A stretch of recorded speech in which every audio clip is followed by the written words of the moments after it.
අයිබෝන් සුබ සන්ධ්‍යාවක් අදත් දේශපාලනයේ හැරවුම් ලක්ෂ්‍ය සොයන්නට අපි සූදානම්. හැබැයි ඔබට අයිබෝන් කියලා සුබ සන්ධ්‍යාවක් කියලා පටන් ගත්තට තත්ත්ව නම් එන්නෙන්නම හොඳ නෑ කියන එක තමයි සුබ වෙන්නේ නෑ කියන තත්ත්වයක් තමයි අපිට පේන්න නම් තියෙන්නේ. ඒ අපි කියන්නේ බොහොම සතුටින් නෙවෙයි අපිත් කියන්නේ ඊටාම කනගාටුදායක විදිහට තමයි. මොකද අපි සාමාන්‍යයෙන් හැම වෙලාවකම බලන්නේ යම් කිසි ප්‍රශ්නයක් තියෙනවා නම් ඒ ප්‍රශ්නේ විසඳගෙන අපි කොහොමද ඊළඟ මොහොතට මුහුණ දෙන්නේ සතුටින් මුහුණ දෙන්නේ සතුටින් ජීවිතය ගත කරන්නේ කොහොමද කියන කාරණේ පිළිබඳව තමයි අපි සාමාන්‍යයෙන් හිතන්නේ. හැබැයි ප්‍රශ්නේ වෙලා තියෙන්නේ රටේ වර්තමානයේ තියෙන තත්ත්වය පිළිබඳව හරිහැටි නිවැරදි අවබෝධයක් අද රටේ ජනතාවට නැහැ. සිද්ධ වෙන්නේ මොකක්ද කියන එක පිළිබඳව ජනතාවත් තුස්නිම්බූත වෙලා දැන් බලාගෙන ඉන්න සිද්ධ වෙලා තියෙනවා. අපි උදාහරණයකට ගමු. දැන් මහජන උපකදා කොමිසම කියනවා මේක සතියකට කලින් සියත ප්‍රවෘත්ති අපි දිගින් දිගටම වාර්තා කළා පැය 10කට එහා විදුලි කප්පාදුවක් සිද්ධ වෙනවා මේ රටේ මේ යන විදිහට. අපි පුරෝකථනයන් කළා. වෘත්තීය සමිතිය සායේ බව පෙන්වා දුන්නු අය හිටියා. නමුත් මහජන උපකදා කොමිසම දිගින් දිගටම සඳහන් කළා පැය 10ක් අපෝ අපි කරන්ට් එක කපන්නේ නැහැ විදුලිය කපන්නේ නැහැ. එහෙම කරන්න අපිට අවශ්‍ය නැහැ කියන කාරණේ කිව්වා. හැබැයි දැන් අද හදිසියෙම මීට පැයකට දෙකකට කලින් ඔවුන් සඳහන් කරනවා හෙට පැය 10ක් විදුලිය කපනවා කියලා. හෙට කොතරම් වැඩ ප්‍රමාණයක් රටේ ජනතාව විවිධ කටයුතු සඳහා දාගෙන ඉන්නේ නැද්ද? ව්‍යාපාරික කටයුතු කොහොමද කරගෙන යන්නේ? දරුවන්ගේ පාසල් අධ්‍යාපන කටයුතු. ඔවුන්ටත් ඒ අවශ්‍යයි. තව බොහෝ ශේෂ්ත්‍ර වලට මේ බලපානවා. නමුත් නිවැරදි පුරෝකථනයන් මේ නිලධාරීන් මේ ආයතන ප්‍රධානීන් කරන්නේ නැහැ. රටේ ජනතාවට පේන විදිහට මේ නිලධාරීන් බොහොමයක් වර්තමානයේ බොරු කරමින් ඉන්නවා.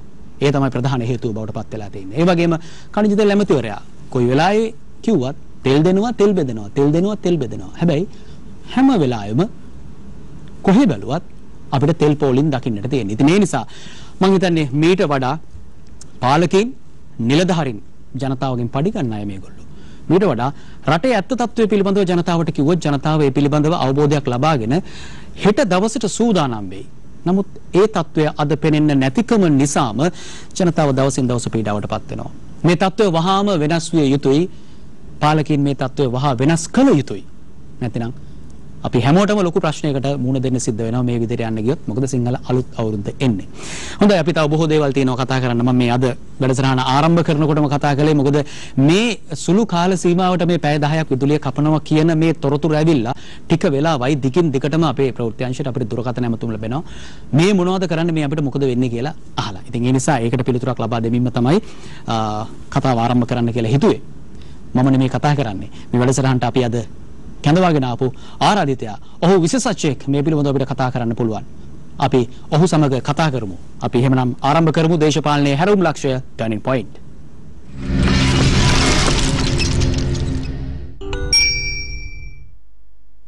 හොඳයි. දේශපාලනයේ හැරවුම් ලක්ෂ්‍ය අද දවසේ සම්පූර්ණ කරන්න සූදානම් වන වෙලාවේ අපේ ආරාධිතයා පිළිබඳව මතක් කරමු. වමේ කඳවුරේ චින්තනය කරපින්නාගෙන කැලණි කන්ද නගින ඔහු ඉන් පිට වෙන්නේ පුදුමාකාර ජීවිත අත්දැකීම් සංඛ්‍යාවක් ලබා ගනිමින් දේශපාලනය මාධ්‍ය ආර්ථිකය සහ ඒ වගේම සමාජ විද්‍යාව පිළිබඳව මනා දැනුමක් අවබෝධයක් ඔහු සතුව තිබෙනවා. විශේෂයෙන්ම ඔහුගේ ජීවිතය පිළිබඳව සොයන ගමනේදී අපිට බොහෝ තොරතුරු ලැබෙනවා. ඒ අතරින් මගේ හිතගත් එක කාරණයක් තමයි අපේ ප්‍රථම අග්‍රාමාත්‍යතුමිය සිරිමාවෝ බණ්ඩාරනායක මැතිණියගෙන් ප්‍රශ්න 100ක් අහන්න තරම් ඔහු එඩිතර වෙනවා. ඒ එඩිතර භාවය ඔහු තුල අදටත් අපිට දකින්නට ලැබෙනවා. අපි බොහොම ගෞරවයෙන් යුක්තව ඔහු අද වැඩසටහනට පිළිගන්නවා. මොකද ඔහුගේ මේ ඍජු භාවය නිසාම අපි සාමාන්‍යයෙන් කියන්නේ කෙලින් කතාව තමයි දේශපාලනයේ හැරවුම් ලක්ෂ්‍ය. අද කෙලින් කතාවට බොහොම ගෞරවයෙන් යුක්තව ආරාධනා කරනවා. ඒ ආරාධනාව පිළිගෙන පැමිණි ශ්‍රී ලංකා නිදහස් පක්ෂයේ හිටපු මහලේකම්වරයෙක්, ඒ වගේම වැඩබලන සභාපතිවරයෙක්, වත්මන් ජ්‍යෙෂ්ඨ උපසභාපති මහාචාර්ය රෝහණ ලක්ෂ්මන් පියදාස මහතා. අයිබෝන්. අයිබෝන්. බොහොම ගෞරවයෙන් පිළිගන්නවා. අද මහාචාර්යතුමන් සමගයි අපි සාකච්ඡා කරන්නට සූදානම් වන්නේ. බොහෝ දේවල් තිබෙනවා කතා කරන්නට වර්තමානයේ රට මුහුණ දී සිටින මේ ආර්ථික ගැටලුව තම බරපතල තත්වයකට ගමන් කරමින් තිබෙන බවක් තමයි පේනෙන්නට තියෙන්නේ. ඊට කලින් මට හිතුණා පක්ෂයේ දෙසට හැරුණොත් පොඩ්ඩක් හොඳයි කියලා. මොකද පක්ෂය වෙනුවෙන් ඉතා ප්‍රබල හඬක් නගන පුද්ගලයෙක් නිසා ඔබතුමා. මම දැනගන්න කැමතියි මහාචාර්යතුමනි වර්තමානයේ ශ්‍රී ලංකා නිදහස් පක්ෂය රඟ දක්වමින් ඉන්නේ දුෂ්ටයාගේ චරිතයේද ආදරවන්තයාගේ චරිතයේද නැතිනම් ප්‍රේමවන්තයාගේ චරිතයේද? මම හිතන්නේ මේ තුනම අද රංගපාමින් ඉන්නවා. අපි ඔය ප්‍රේමවන්තයාගේ භූමිකාව, ආදරවන්තයාගේ භූමිකාව වගේම දුෂ්ටයාගේ භූමිකාවත් රංගපාන්නට සූදානම් වෙමින් අපි ඉන්නවා. මම හිතන්නේ අපිට ඒ විදිහට කියන්න පුළුවන්. මොකද අපි අතර තිබුණු ප්‍රේම සම්බන්ධතාවය, අවබෝධය යම් ආකාරයකට පළුදු වෙමින්, විතං වෙමින්, දුරස්ත වෙමින් තිබෙන්නේ. ඒ සඳහා විශාල බලපෑමක්, පීඩනයක්, තෙරපීමක් අපේ පක්ෂයේ ආදරණීය ග්‍රාහකයා, කියන්නේ අනුගාමිකයා, අපේ සහෝදර පාක්ෂිකයා, ඒ වගේම සාමාන්‍ය ජනතාව විශාල පීඩනයක්, තෙරපීමක් ඇති කරන පක්ෂයට වහාම මේ දිහා බලන්න. මොකද මේ රටේ දේශපාලන ඉතිහාසයේ හැරවුම් ලක්ෂය, අපි ඕනම කෙනෙක් කියනවා පොදු ජන යුගය ආරම්භ වෙන්නේ 1956 කියලා. පොදු ජන යුගයේ ආරම්භය සමග මේ රටේ යම් ජනතාවක් විඳින යම් වරප්‍රසාදයක් තියෙනවා. නිදහස් අධ්‍යාපනය වේවා, නිදහස් සෞඛ්‍ය වේවා, නිෂ්පාදන ආර්ථිකය වේවා, කෘෂි කර්මාන්තය වේවා, කවර ක්ෂේත්‍රයක වුණත් සමාජ ප්‍රතිලාභ ජනතාවට අත්පත් කරලා දුන්නේ අපේ ආණ්ඩුව. කුඹුරු පනත, ජනසතු ව්‍යාපාර, නිදහස් අධ්‍යාපනය, පාසල් ජනසතු කිරීම, නිදහස් සෞඛ්‍ය සේවාව පුළුල් කිරීම, මේ සියල්ල, ඒ වගේම මහා පරිමාණ විදේශික කොම්පැනි රජයට පවරා ගැනීම, විදේශ හමුදා ලංකාවෙන් පිටමං කිරීම, ලංකාවට ස්වෛරී ජනරාජ්‍යයක් පිහිටුවීම ඉති කරන ලැබේ ශ්‍රී ලංකා නිදහස් පක්ෂය. අපි අතර වැරදි වෙච්ච නැති තැන් නැහැ. අපිට අඩුපාඩුකම් වෙච්ච තැන් නැත්තේ නැහැ. අපිට යම් සීමාවන් තියෙන්න පුළුවන්. නමුත් අපි ජාතියක් විදිහට මේ ජාතියේ අනන්‍යතාවය, පෞරුෂය, ගෞරවය, ස්වෛරීත්වය ආරක්ෂක කරපු පක්ෂයක්. ඒ නිසා අපිට බොහොම ආඩම්බරෙන් කියන්න පුළුවන් මේ පක්ෂය මේ රට ගොඩනගන්න අනන්‍යතාවය ගොඩනගපු පක්ෂයක්. මේ වගේම අපේ පක්ෂේ අතිශයින්ම ගැටලු, සංකීර්ණතා, වේදනා, කලකිරීම ආරම්භ වෙච්ච දායින්දම තිබුණා. අපේ පක්ෂ ආරම්භක නිර්මාතෘවරයා වෙඩි තියලා මරලා දැම්මා. අපේ නායිකාව ඊළඟට බී වෙච්ච අපේ නායිකාවගේ ප්‍රජාතිවාසිකම් අහිමි කරලා දැම්මා. පක්ෂය දෙකට තුනට කඩන්න කුමන්ත්‍රණකාරයෝ කුමන්ත්‍රණ කරන්න පටන් ගත්තා. අපි අටට වැටිලා පරාද වෙච්ච පක්ෂයක්. නැවත වතාවක් උඩ නැගිච්ච පක්ෂයක්. අපේ පක්ෂයේ සමාජිකයින්, අනුගාමිකයින් සිය ගාණක් අපේ කුමන්ත්‍රණකරුවන් විසින් විවිධාකාර චෝදනා මත ඝාතනය කරලා විනාශ කරලා තිබෙනවා. අපි මේ ඉතිහාසයේ සමග අපි අනාගතයට සුබවාදිය බලන්නයි අපි ලෑස්ති වෙන්නේ. හොඳයි මහාචාර්යතුමනි, දැන් පක්ෂ ඉතිහාසය පිළිබඳව කතා කරන ශ්‍රී ලංකා නිදහස් පක්ෂයට පැහැදිලි ඉතිහාසයක් සහ කතා කළ හැකි ඉතා වටිනා යුගයක් තිබෙනවා. නමුත් දැන් මේ වර්තමානයේ අපි ගන්නකොට ශ්‍රී ලංකා නිදහස් පක්ෂයට දැන් පහුගිය කාලේ පොහොට්ටුවේ පොඩ්ඩොයි ලොක්කොයි පන්න ගැහුවනේ. පන්න ගැහුවා, ඒක අපි හොඳට දැක්කා. මුදුමල්ලත් වේදිකාවක් ගානේ මේක කිව්වා. දැන් මේ සර්වපාක්ෂික සමුළුවක් කියන වචනයක් හරහා මේ ආවේ අතර නිදහස් පක්ෂය පොඩ්ඩක් ෂේප් කරගන්න. ශ්‍රී ලංකා නිදහස් පක්ෂය සර්වපාක්ෂික සමුළුව පිළිබඳ කතිකාව ආරම්භ කරන්නේ රටේ ව්‍යසනයක්, ජාතික ව්‍යසනයක් මතුවුණා 2019 වෙනකොට කොරෝනා වසංගතය කියලා. සාමාන්‍යයෙන් දැවැන්ත සමාජ ව්‍යසනයක් මතුවුණාම ඒ සමාජ ව්‍යසනයේ මතුවෙච්ච සෑම අවස්ථාවකම මේ රටේ හිටපු කවර දේශපාලන පක්ෂයක නායකයෙක් වුණත්, උදාහරණයක් විදිහට සිරිමා බණ්ඩාරනායක මෙතන 71 කැරැල්ල ඇතිවෙච්ච වෙලාව, 77 කට ආර්ථික අර්බුදයේ මතුවෙච්ච වෙලාව, ජේ.ආර්. ජයවර්ධනලගේ පාලන කාලේ 83 කළු ජූලිය නිර්මාණය වෙච්ච අවස්ථාව, ඒ වගේම ජේ.ආර්. ප්‍රේමදාස මහත්තයා කාලේ සුනාමි කේදවාචකයේ වෙච්ච සිරිම චන්ද්‍රිකා බණ්ඩාරනායක කුමාරතුංග මෙතන කාලේ, ඒ වගේම අපේ මෛත්‍රීපාල සිරිසේන ජනාධිපතිතුමාගේ කාලේ පාස්කු විරුද්ධ සිදුවීම් සිදු වෙච්ච වෙලාවේ අපි රටේ ඉන්න සෙසු දේශපාලන පක්ෂවලට ආරාධනා කළා ජාතික ව්‍යසනයක් නිර්මාණය වෙලා තියෙනවා. ජාතික ව්‍යසනයේදී සියලු දෙනා එකතු වී කටයුතු කළ යුතුයි කියන කාර්යය. නමුත් ඒ අත්දැකීම 2019 කොරෝනා වසංගතයේ ජාතික ව්‍යසනයක්. මේක ජාතික නෙවෙයි, ජාත්‍යන්තර තලයේ ව්‍යසනයක්. මේකෙදි සියලු වාද භේද පස්සේ කළා ජාතිය බේරා ගැනීම, පුරවැසියා බේරා ගැනීම සඳහා කතිකාවක් ආරම්භ කළ යුතුයි කියන කාරණාව අපි කතා කළා. ඒ වෙනකොට පාර්ලිමේන්තුවේ හිටිය අධ්‍යක්ෂ සහිත සෞඛ්‍ය ඇමතිවරු 3 දෙනෙක්. ඒ වගේම අපේ රටේ හිටියා ඒ පාර්ලිමේන්තුවේ එක්සත් ජාතීන්ගේ ලෝක සෞඛ්‍ය සංවිධානයේ වසංගත රෝග පිළිබඳ විශේෂඥ මහාචාර්යවරයෙක්. මේ කිසි කෙනෙක්ගේ පණිවිඩයක් ඇහුවේ නැහැ. අපි යෝජනා කළා වහම සර්වපාක්ෂික සමුළුවක් ඇඳවන්න කියලා. මේ යෝජනාව තමයි හමස් පෙට්ටිය දාගෙන හිටිය ආණ්ඩුව. දාගෙන ඉඳලා අවුරුදු 2කමාරක් යනකම් අපි වරින් වර කිව්වා සංධානයේ පක්ෂ කැඳවන්න, ආණ්ඩුවේ සීළු පක්ෂ කැඳවන්න, පාර්ලිමේන්තුව නියෝජනය කරන පක්ෂ කැඳවන්න. කිසි දෙයකට අහන්නේ නැහැ. මහාචාර්යතුමනි මම ඒක ඇහුවේ මේ නිදහස් පක්ෂය ෂේප් කරගන්න, නිදහස් පක්ෂය කූල් ඩවුන් කරගන්න ගත්ත උත්සාහය. ඒක තමයි මම ඒකට ප්‍රවේශය ලබා ගන්න ලෑස්ති. අපි දැක්කා අවසානයේදී විමල් වීරවංශ සහ උදේ ගම්මන්පිල ඇමතුමාලා දෙන්න ප්‍රතිවිරෝධතා විවාදයකින් පස්සේ එතුමාලා ගිහින් ජනතාව ඉස්සරහා ඉදිරිපත් කළා ඉදිරි සමාජ ජනතා ජාතිය ගලවා ගැනීමේ මඟ කියන වැඩසටහන. ඒකට නායකත්ව දුන්න ශ්‍රී ලංකා නිදහස් පක්ෂ මෛත්‍රීපාල සිරිසේන ජනාධිපතිතුමා පක්ෂ 11කින් යුක්ත පක්ෂ සංධානයේ විසින් ජනතාව ඉදිරියට මේ ප්‍රශ්නේ කිව්වට ඊළඟ දවසේ පස්සේ කැබිනට් මණ්ඩලයේදී මේ අමතුරු දෙන්න ඉවත් කළා. රජයේ පැවැත්ම පිළිබඳ බරපතල අර්බුදයක් නිර්මාණය වුණා. මෙන්න මේ අවස්ථාවේදී ආණ්ඩුවට සිද්ධ වුණා ශ්‍රී ලංකා නිදහස් පක්ෂය දාපු යෝජනාව නැවත වතාවක් එළියටගෙන සර්වපාක්ෂික සමුළුව කියන කතිකාව ගේන. ඒ වෙලාවේ ඒ ගෙනාවේ සත්‍යේතනාවෙන් නෙවෙයි කියලා මගේ විශ්වාසය. ඒ වෙලාවේ ඕන වුණා ආණ්ඩුව ආරක්ෂා කර ගැනීමට අපේ පක්ෂයෙන් පාර්ලිමේන්තු කණ්ඩායමේ නියෝජිතයින් සහ මන්ත්‍රීවරුන්ගේ සහභාගීත්වය ලබා ගන්න. හිතුවා අපි අතර තිබුණ දීර්ඝකාලීන නොවිසඳුණු පක්ෂ අතර අභ්‍යන්තර ගැටලු කීපයක්. අපිට පොරොන්දු වෙච්ච ගිවිසුම් ප්‍රකාර ඉටු වෙච්ච නැති දේවල් බොහොමයක් තිබුණා. ඡන්දේ පස්සේ හම්බෙලා තිබුණේ. ඡන්දේ පස්සේ හම්බුනේම නැහනේ. මෙන්න මේවා අපි කතා කරන්න උත්සාහ කළේ නැහැ. මොකද මේ වෙනකොට රටේ මතුවෙමින් තිබුණ විශාල ආර්ථික අර්බුදයක්. තෙල් නැහැ. පෝර ප්‍රශ්නේ මතුවෙලා ගොවියෝ කෑ ගහනවා. දීවරයෝ කෑ ගහනවා කණිත භූමි තෙල් නැහැ කියලා.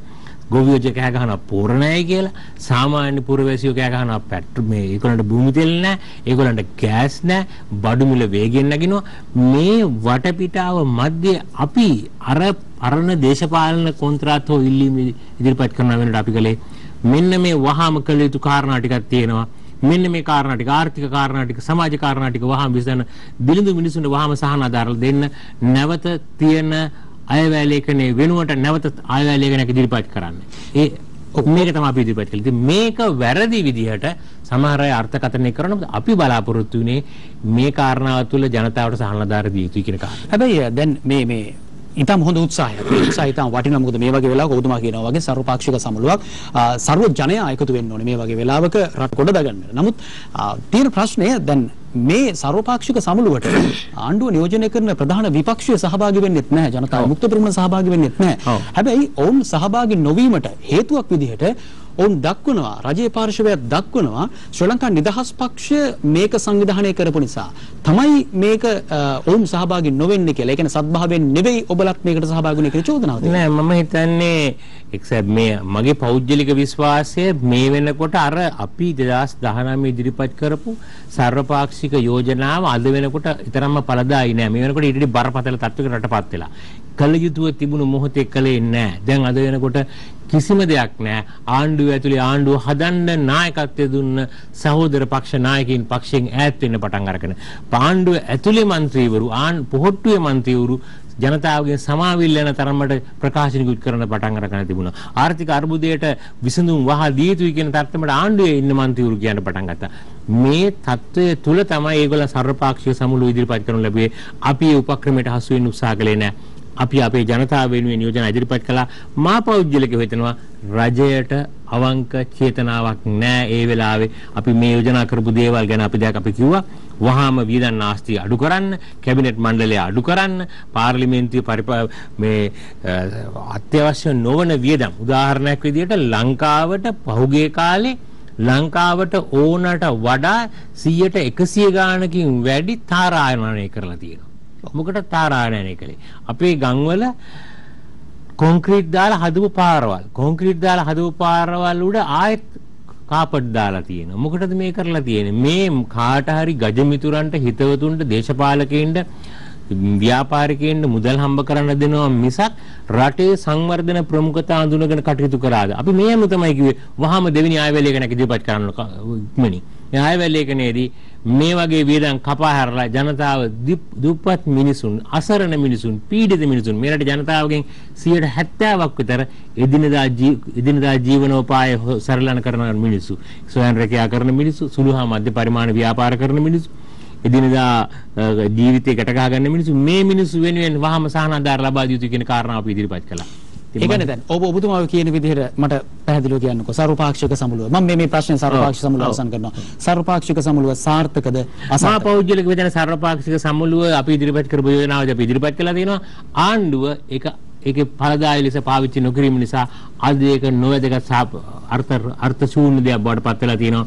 සෙසු දේශපාලන පක්ෂ මේ වෙනකොට වෙන යෝජනා බරපතල සමාජ ගැටලුත් එක්ක ඒවට නායකත්වය දෙමින් ඉන්නවා. මේ සංදර්භය තුල මා පෞද්ගලික වේතනවා සර්වපාක්ෂික සමුළුව යෝජනාව ආණ්ඩුව අර්ථ විරහිත කරගෙන තිබෙනවා කියන. ඒකට ආණ්ඩුවම එක മന്ത്രിවරයෙක් කියන එක ඇමතිවරයෙක් කියනවා අපි හොඳ පරමාර්ථයෙන් කිව්වේ ඇමති මණ්ඩලයේ ප්‍රමාණය අඩු කරන්න කියලා. ඒගොල්ලන් අපට කියනවා ශ්‍රී ලංකා නිදහස් පක්ෂ ඇමතිවරු අයින් වෙලා යෝජනා කරන්නකෝ. මේ මොකටද මේ ලෑස්ති වෙන්නේ? මේ තමන්ගේ අවංක ප්‍රශ්නෙට උත්තර දී ගන්න බැරුව මේ වෙනකොට රටේ තියෙන ඇත්ත කාරණය මොකද්ද? ජාත්‍යන්තර ක්ෂේත්‍රයේ ආර්ථික විද්‍යාඥයෝ ජාත්‍යන්තර ජනමාධ්‍යවල වාර්තා කරලා තිනවා පවුලේ 5 දෙනෙක් විසින් රටක් විනාශ කරන්නේ කොහොමද කියලා දැනගන්න නම් ලංකාව බලන්නයි කියලා. රටේ මූලික ආර්ථික සමස්ත ආර්ථිකයෙන් 65%ක් මේ 4-5 දෙනා තමයි බෙදාගෙන වැඩ කරන්නේ. රටක පාරදෘශ්‍යභාවයක් නැහැ. රටේ එන්නෙන් ආර්ථික අවගාධයකට ගමන් කරන්නේ. මෙහෙම වටපිටාවක් මැද්දේ අපට කියනවා ආණ්ඩුවෙන් ඉවත් වෙන්න. මේකද කරන්න ඕනේ.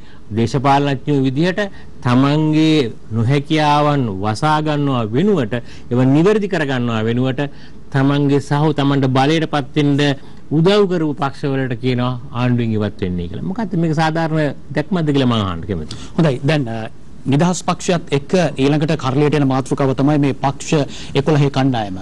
හරි මගට රට ගන්න ගිහිල්ලා දෙන්නෙකුට මුලින්ම ඇමතිකම් අහිමි වෙනවා. ඊට පස්සේ වාසුදේව ඇමතුමා දැන් වැඩ කරන්නේ නැහැ Tamanගේ අමාත්‍යාංශය තුල. මම දැනගන්න කැමති සභාපතිතුමනි ශ්‍රී ලංකා නිදහස් පක්ෂය කියන්නේ පක්ෂ 11 එක කෑල්ලක්ද නැත්නම් නිදහස් පක්ෂය වටා එකතු වුණු කෑලි ටිකක්ද මේ අනිත් පක්ෂ 10? ශ්‍රී ලංකා නිදහස් පක්ෂය මේ පක්ෂ 11 කණ්ඩායමට නායකත්වය දෙනවා. අපි ඒ කණ්ඩායම සමග එකතු වෙලා වැඩ කරනවා. අපි කොළඹ තිබුණු ප්‍රධාන රැස්වීමේදී ඒ මූලාසනය දරුවේ අපේ ජනාධිපති හිටු සභාපති මෛත්‍රීපාල සිරිසේන ජනාධිපතිතුමා අපි ඒ පක්ෂයේ එකඟතාවයන් මත පක්ෂ මධ්‍යමකාර සභාව මේ පිළිබඳ සාකච්ඡා කළා තියෙනවා. දේශපාලන මණ්ඩලයේ සාකච්ඡා කළා තියෙනවා. ඒ ප්‍රතිපත්ති මත කටයුතු කරන්න අපි කටයුතු කරමින් ඉන්නවා. අපි ජනතාව අතර තවත් අපි විශ්වාස කරන දේ තමයි මේ රටේ තවත් වාමවාදී දේශප්‍රේමී ජාතිකවාදී සෙසු බලවේග සියලු සංවිධාන පාර්ලිමේන්තුව නියෝජනය නොකරන බලවේග රාජ්‍ය නොවන සංවිධාන වෙන්න පුළුවන් වෙනත් ප්‍රජා සංවිධාන වෙන්න පුළුවන් සමාජ ක්‍රියාකාරීන් වෙන්න පුළුවන් සමාජ බලවේග වෙන්න පුළුවන් මේ සියලු බලවේග එකතු කරලා මේ ව්‍යාපාරයට නායකත්වය දී යුතුයි කියන එක අපි විශ්වාස කරනවා. හොඳයි මහාචාර්යතුමනි ඔබතුමන් මේ විදිහට සඳහන් කළත් අපිට දැන් මේ දවස්වල පක්ෂ 11 විමල් වීරවංශ මහත්තයා සහ උදය ගම්මන්පිල මහත්තයා ආගමික නායකින් හමු වෙන්න යනවා. ප්‍රෙස් කොන්ෆරන්ස් මාධ්‍ය සාකච්ඡා තියෙනවා. පක්ෂ 7ක් 8ක් 9ක් පේන්න ඉන්නවා. කොයි වෙලාවෙත් නිදහස් පක්ෂයේ මේ මාධ්‍ය හමු වල නැහැ. අපි ඔබතුමාලා දැක්කද මන් දන්නේ අපි දළදා මාලිගාවට ගිහිල්ලා සියම් මහනිකායේ මහානායක හාමුදුරු දෙන්න හමු වෙන අවස්ථාවේදී ඒක මට පුළුවන්කම තිබුණා ඒ වෙලාවේ නියෝජනය කරන්න. මම සහභාගී වුණා. හරි ඊට පස්සේ අපේ മന്ത്രിවරුන් ඒකට ඉදිරි කාලේ සහභාගී වුණාද නැද්ද මම දන්නේ නැහැ. මම හිතන්නේ ඉදිරියේදී පැවැත් වෙන සෑම අවස්ථාවකටම හැකියතාක් දුරට පක්ෂ ක්‍රියාකාරීන් සම්බන්ධ වෙන්න උත්සාහ කරනවා. අපි පුවත්පත් සාකච්ඡාවක් පවත්වපු අවස්ථාවේදී මම දැක්කා අපේ සභාපතිතුමත් කොළඹ හිටියේ නැහැ, ලේකම්තුමත් කොළඹ හිටියේ නැහැ, මමත් කොළඹ හිටියේ නැහැ. අපි ඒ වෙලාවේ හෝමාගම සංවිධායක සහ කඩුවෙල සංවිධායකතුමා එතන නියෝජනය කරමින් අපි මේ නියෝජනය ලබා දෙන්න උත්සාහ කළා. ආණ්ඩුව කාට හරි ඇඟිල්ල දික් කරන්න පුළුවන් අරයා මෙයා නාවයි කියලා. නමුත් ප්‍රතිපත්ති මේ වශයෙන් අපි පක්ෂ 11 සමග එකට කටයුතු කරනවා. ඒ වෙනුවෙන් පෙනී හිටිනවා. අපි ඉදිරි කාලේ ලෑස්ති වෙනවා පක්ෂ 11 සමග දැවැන්ත මේ දින රැලියක් පවත්වන්න. මේ වෙනකොට අවශ්‍ය සූදානම් කටයුතු කරනවා. පක්ෂ 11 සංවිධානයෙන් මේ දින රැලියක්. ඔව්. හොඳයි දැන් මම හිතන්නේ ඒ සුවිශේෂී කාරණයක්. මොකද අපි මේ කාරණේ අත්‍තරම දැනගෙන හිටියේ නෑ ඔබතුමා මේ කාරණේ සඳහන් කරන එක. ඔබ ඒ කියන්නේ පක්ෂ 10 සහ මේ පක්ෂ 11 නිදහස් පක්ෂය හැරයන්නේ නෑ. අනිවාර්යයෙන්. ඔව්. හැබැයි ආණ්ඩුව නම් කියන්නේ ආණ්ඩුවේ මැති ඇමතුරු නම් කියන්නේ දැන් විමල්ලා උදේලා අතෑරියා අන්න එයාට ලනුව දුන්නා කියලා. මට හිතෙනවා ඒකේ අනිත් පැත්ත වෙමින් පවතින්නේ. මේ වෙනකොට ආණ්ඩුවේ කිසිම മന്ത്രിවරයෙක් එළියට බහලා කතා කරනවද මේ පක්ෂය 11 ගැන? ඔය කෙනෙක් දෙන්නෙක් කෙඳිරි ගාව මිසක් අර පහුගිය කාලේ බොහොම ආందోලනාත්මකව අපිට විශ්ලේෂණය කරපු අයවත් දැන් කතා කරන්නේ නැහැ. ඒක කතා කරලා මහ ජනතාව විදිහට යන්න පුළුවන් කමක් නැහැ. ඇත්ත කතන්දරේ ඒක. මොකද එහෙම ගියොත් එහෙම ජනතාව ඒකට ප්‍රතිචාර දක්වන්න පටන් ගන්නවා. බොහොම අපේ മന്ത്രിවරු පාර්ලිමේන්තුවේ ඉන්න മന്ത്രിවරු කියනවා වුන් පාර්ලිමේන්තු සභාගර්භය හා වෙනත් තැන්වලදී හමු වුණාම මේ අය කොහොම යන් ඉදිරියට අපි බලාගෙන ඉන්නවා අපි ඔකට අපේ ආශිර්වාදය තියෙනවා අපේ සහයෝගය දක්වනවා ඉදිරි කාලේ සිදුවීමින් තිබෙන දේවල් අපිට නිරීක්ෂණය කරන්න පුළුවන්. පහුගිය මාසෙට ඉස්සර මාසෙ තිබුණාට වඩා මේ වෙනකොට දේශපාලනය වෙනස් වෙලා. තව ඉස්සරහට වෙනස් වෙයි. මේ වෙනකොට ආණ්ඩුවේ පොහොට්ටුව වෙනුවෙන් පෙනී හිටපු පාර්ලිමේන්තුවට පත්වෙච්ච മന്ത്രിවරු කී දෙනෙක් ආණ්ඩුව සමග ගැටුම් ඇති කරගෙන ඉතින් විතැන් වෙලා ඉන්නවද? ඇමතිවරුන් කී දෙනෙක් විතැන් වෙලා තියෙනවද? ඇමතිවරුන් කී දෙනෙක් කතා කරන්න නැතුව ඉන්නවද? ඇමතිවරුන්ට හෘද සාක්ෂිය ගිහින් අරන් බලන්න බොහෝ දෙනා කතා කරනකොට දැන් කියන්න පටන් ගන්න තියෙනවා යම් කලකිරීමක ඉච්ඡාබංගත්වයක ඉන්නවයි කියලා. මට නම් පේන්නේ එක්කෙනෙක් දෙන්නෙක් ඇර අනිත් සියලු දෙනාම යම් ආකාරයක මහා බරපතල විචිකිච්ඡාවක ඉන්නවා වගේ තමයි අපිට දැනෙන අපිට දේශපාලන නිරීක්ෂණය කරන්න පුළුවන්. හොඳයි. මම හිතන්නේ මේ ප්‍රශ්නෙට ඔබතුමා මේ කිව්ව ප්‍රකාශයන් එක්ක ඊටාම හොඳින් උත්තරයක් දෙන්නට පුළුවන් වෙයි කියලා විශ්වාස කරනවා. වර්තමානයේ වැඩිපුරම කතාවට ලක්වෙන අවධානයට ලක්වෙන මාතෘකාවක් තමයි ආණ්ඩුවට එරෙහිව අරගෙන එන්නට සෝදානම් වෙනවායි කියන විශ්වාසභංග යෝජනාව. උදේ ගම්මන්පිල මන්ත්‍රීවරයා අද ප්‍රවෘත්ති සාකච්ඡාවක් පවත්වමින් සඳහන් කරනවා ආණ්ඩුවට එරෙහිව අපි විශ්වාසභංගයක් ගේනවා 213 සම්පූර්ණ වුණු ගමන් 113 සම්පූර්ණ වුණු ගමන් අපි විශ්වාසභංගය ගේනවා කියලා. මේ විශ්වාසභංගයට ශ්‍රී ලංකා නිදහස් පක්ෂය සහයෝගය දෙනවද නැද්ද? ශ්‍රී ලංකා නිදහස් පක්ෂයේ ප්‍රතිපත්තියක් විදියට පක්ෂ 11 සමග සම්බන්ධ වෙන්න තීරණය කළා ඉවරයි. පක්ෂ මධ්‍යම කාර්යසභාව තීරණය කළා තියෙනවා. පක්ෂ දේශපාලන මණ්ඩලයක කතා කරලා තියෙනවා. පක්ෂයේ සංවිධායකවරු හම්බෙච්ච අවසාන රැස්වීමේදී සියලු දෙනාම එක හඩින් කියා සිටියා නැවත පොහොට්ටුව සමග ගමනක් යන්නේ නැහැ කියලා. ඒක යන්න බෑ කියලා. මේක දෙවතාවක් අපේ සභාපතිතුමා ඒ පක්ෂ සංවිධායකවරුන්ගේ අයහුවා ඒ මන්ත්‍රීවරු ඒ සමහර අය සංවිධායකවරු සමහර අය අපේ දේශපාලන ක්‍රියාකාරිකයන් වෘත්තීය සමිති නායකයන් මේ සියලු දෙනාම එක හඩින් කිව්වේ. එහෙම තියෙද්දි අපට ඒ පක්ෂයේ ඒ මතයෙන් විතැන් වෙන්න පුළුවන් කමක් නැහැ. එහෙම වෙනවා නම් ඒ පක්ෂයේ මතයට විරුද්ධ වෙන ද්‍රෝහියෙක් විතරයි ඒ කාරණාව වෙන්න පුළුවන්. ද්‍රෝහීන් ඉතිහාසයේ පුරාම හිටිය 1956 ජයග්‍රහණයේ පෙනි ශ්‍රී ලංකා නිදහස් පක්ෂයේ ලේකම්වරයා වශයෙන් ඒ වෙලාවේ හිටපු බර්නාඩ් අලුවිහාර මහතා එක්සත් ජාතික පක්ෂයට ගියා. 1960 දී අපේ පක්ෂයේ උපසභාපතිවරයෙක් වන සීපිද සිල්ල මහත්තයා අනිත් පැත්තට ගියා. එහෙම ද්‍රෝහීන් ඉන්න පුළුවන්. නමුත් ඉතිහාසයේ ඒ ද්‍රෝහිකම් නැවත ප්‍රතිනිර්මාණය වෙයි ප්‍රතිරාවය නැගෙයි කියලා මම හිතන්නේ නැහැ. දැන් වර්තමානයේ ඉන්න පක්ෂ ලේකම්වරු මහ ලේකම්වරු උපසභාපතිවරු ගැන එහෙම සැකයක් තියෙනවද? නෑ මම නම් හිතන්නේ නෑ. මොකද ඒ තරමටම සමාජයේ පීඩාව සමාජ තෙරපීම සමාජ පීඩනය 1956 ඔහොම සමාජ පීඩනයක් තිබුණේ නෑ. ඒ කාලේ හිටපු ලේකම්වරයාට අනිත් පැත්තට ක්‍රොස් ඕවර් කරන්න 1960 සීපිද සිල්ල මහත්තයාට අනිත් පැත්තට ක්‍රොස් ඕවර් කරන තරම් විශාල සමාජ පීඩනයක් තිබුණේ නෑ. ඒ වගේ තත්වයක් ඇති වුණේ අද තියෙන තත්වේ සමාජයේ මහපාරට ගිහිල්ලා මහපාරට ගිහින් බලන්න ආණ්ඩුවක් තියනවාද කියලා. මහපාරේ ආණ්ඩුව නෑ අද. මට පුංචි පැහැදිලි කිරීමක්. ඔබතුමා මට පැහැදිලිව කියන්න. ශ්‍රී ලංකා නිදහස් පක්ෂය පක්ෂ 11 විසින් අරගෙන එන විශ්වාසභංගයට සහාය දෙනවද නැද්ද? පක්ෂයේ ප්‍රතිපත්ති මේ තාම තීරණ ඒ ගැන තාම සාකච්ඡා කළේ නෑ. අද නෙවෙයි පුකට සාකච්ඡාව කතා වුණේ. විශ්වාසභංග යෝජනාව පිළිබඳ කතාව රටේ දේශපාලන වශයෙන් තිබුණාට තාමත් ඒ කාරණාව නිශ්චිත වශයෙන් එවිලා නෑ. අපි ප්‍රතිපත්තියක් වශයෙන් දැනට තීරණය කළා තියෙනවා පක්ෂ 11 සමග ගමන් කරන්න. ඒ අය අතරමං කරන්නේ නැහැ කියලා ජනාධිපතිතුමා අපේ හිටපු ජනාධිපතිතුමා කිව්වා. අපි පක්ෂයක තීරණය කළා තියෙනවා. විදිරියේදී ආණ්ඩුව ගන්න ඒ තීරණයත් පක්ෂ 11 ඇතුලේ සාකච්ඡා කරලා ගන්න තීරණයක්. ඒ සාකච්ඡාව ගැනීමේදී පක්ෂය තමන්ගේ මතය ප්‍රකාශ කළ තමන්ගේ එකඟතාවය පළ කරයි. මම දැන් පුරෝකථනය කරන්නේ තවත් කවද්ද මේ විශ්වාස භංග යෝජනාව ගේන්නේ කියලා. විශ්වාස භංග යෝජනාවට අවශ්‍ය වෙන ඡන්ද ගාන හොයාගන්න අවශ්‍යයි.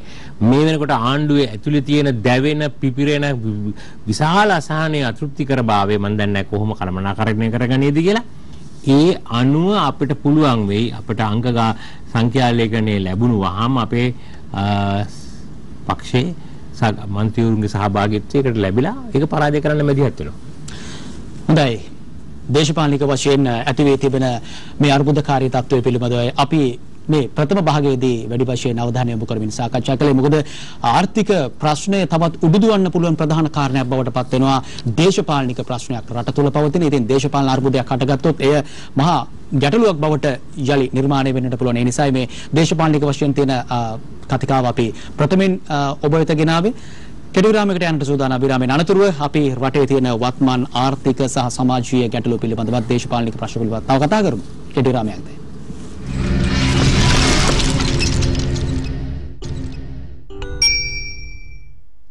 ශ්‍රී ලංකා නිදහස් පක්ෂයේ ජ්‍යෙෂ්ඨ උපසභාපති මහාචාර්ය රෝහණ ලක්ෂ්මන් පියදාස මහතා සමගයි අපි අද ටර්නින් පොයින්ට් මේ සාකච්ඡාව සිදු කරමින් සිටින්නේ. අපි පළමු භාගයේදී වැඩි වශයෙන් දේශපාලනික කරුණු පිළිබඳව අවධානය යොමු කළා. මේ දේශපාලනික ගැටලු අපි විසඳගෙනමු. ඊට පස්සේ අපිට පුළුවන් ඉදිරි කාරණා වලට යන්නට. මොකද දේශපාලනය හා ආර්ථිකය කියන්නේ එක හා සමානව බැඳී තිබෙන කාරණා දෙකක් නිසා. මහාචාර්යතුමනි, දැන් ඔබතුමන් දේශපාලන සහ සමාජ විද්‍යා විශාරදයෙක්. ඇත්තටම මේ පවතින අර්බුදයට වර්තමානයේ පවතින බරපතල මේ අර්බුදයට වත්මන් රජයේ විතරමද වග කියන්න ඕනේ. මොකද දැන් ජනාධිපතිතුමා කියනවානේ මේ අර්බුදය මා විසින් නිර්මාණය කරන ලද්දක් නොවේ කියන කාරණය. අපි අත ආසන්න සංඛ්‍යාලේඛන වලට මේ අපි බොහෝ අපේ දේශපාලනඥයෝ තාම කනගාටුදායකයි විද්‍යාත්මක දත්ත කරුණු මූලාශ්‍ර වලට පක්ෂග්‍රාහී වෙන්නේ නැහැ. අද තියෙන මේ අර්බුදය නිර්මාණය වීමට බලපාපු ප්‍රධාන කාරණා. දැන් මේ වෙනකොට අපි දැන් 2019 ආණ්ඩුව බලයට පත් වෙලා තාම කෙටි කාලයකින් රජයේ ප්‍රකාශයටපත් කරනවා මේ ඕගනික් වද මේ කාබනික පොහොර තහනම් කිරීමේ නීතිය. දැන් මේ නීතිය ක්‍රියාත්මක කළා රජයේ ආනයන පොහොර ආනයනය කිරීම තහනම් කරනවා. මේක හදිසියේ ක්‍රියාත්මක වෙච්ච කාරණාවක්. ලෝකේ පුරාම මේකට කියන්නේ පාරිසරික වගාව කියලා. කියන්නේ එහෙම නැත්නම් තිරසාර වගා කටයුතු කියන කාරණාව ක්‍රියාත්මක කරලා තියෙන්නේ කිසිම රටක් 15%කට 20කට වැඩිය සාර්ථක වෙලා නැහැ.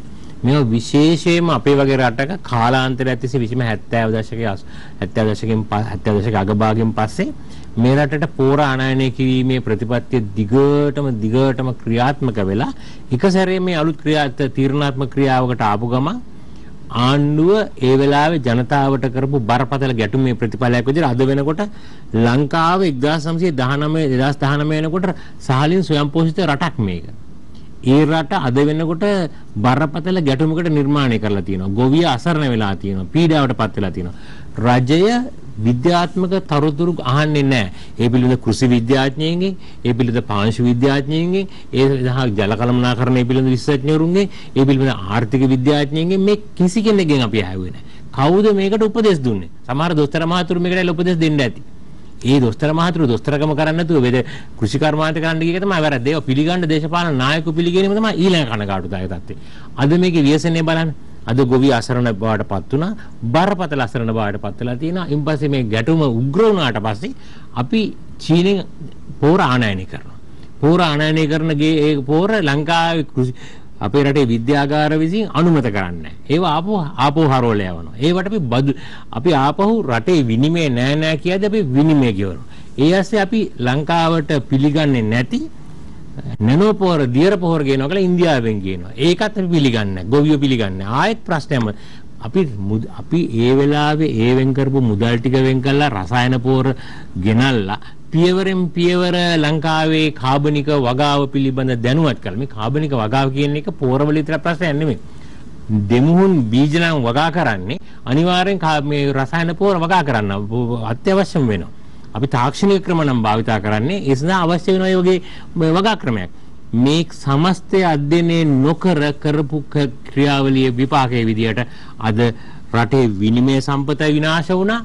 රටේ ජනතාව ගොවි ජනතාව අයාලේ යන්න පටන් ගත්තා, බරපතල ගැටුමකටපත් වෙන්න පටන් ගත්තා. සාමාන්‍ය පාරිභෝගිකයට සහල් සහ සෙසු ආහාර ද්‍රව්‍ය විශාල වශයෙන් මිල ඉහළ යන්න පටන් ගත්තා. අද වෙනකොට රටේ ප්‍රධාන අපනයන ආදායම් මාර්ගයක් වන තේ කර්මාන්තේ සහ වෙනත් සුළු අපනයන භෝග වල වගා කටයුතු අද වේගින් කඩා වැටෙන්න පටන් අරගෙන මේ වෙනකොට තේ කර්මාන්තේ පිළිබඳ දන්න කියන අය කියනවා රටේ තේ නිෂ්පාදනයෙන් 30ක් 35ක් විතර බිඳ වැටලා කියලා. මේකනේ විනිමය ගැටලුවක්. අපි නිර්මාණය කරගන්නේ බරපතල ගැටුමක්. මේ වෙනකොට රටේ අලුත්ම IMF වාර්තාව කියනවා ලංකාවේ සමස්ත ණය ප්‍රමාණය දේශීය ඉපයීම් වලින් උපයන මුදල වගේ 100% අපි ණය ගෙවනවා කියලා. ණය පොලිය ගෙවනවා කියලා. අපි කොහාටද ගමන් කරන්නේ? අපි කොහාටද ගමන් කරන්නේ? රටේ ආර්ථික අර්බුදයේ ප්‍රකාශනය තමයි ඊළඟට දේශපාලන අර්බුදයක් දක්වා ගමන් කරන්න පටන් ගන්න. දේශපාලන අර්බුදයක් සමාජ අර්බුදයක් බවට සංස්කෘතික අර්බුදයක් බවට පත් වෙන්න පටන් ගන්නවා. අද සංස්කෘතික අර්බුදය පේනවනේ.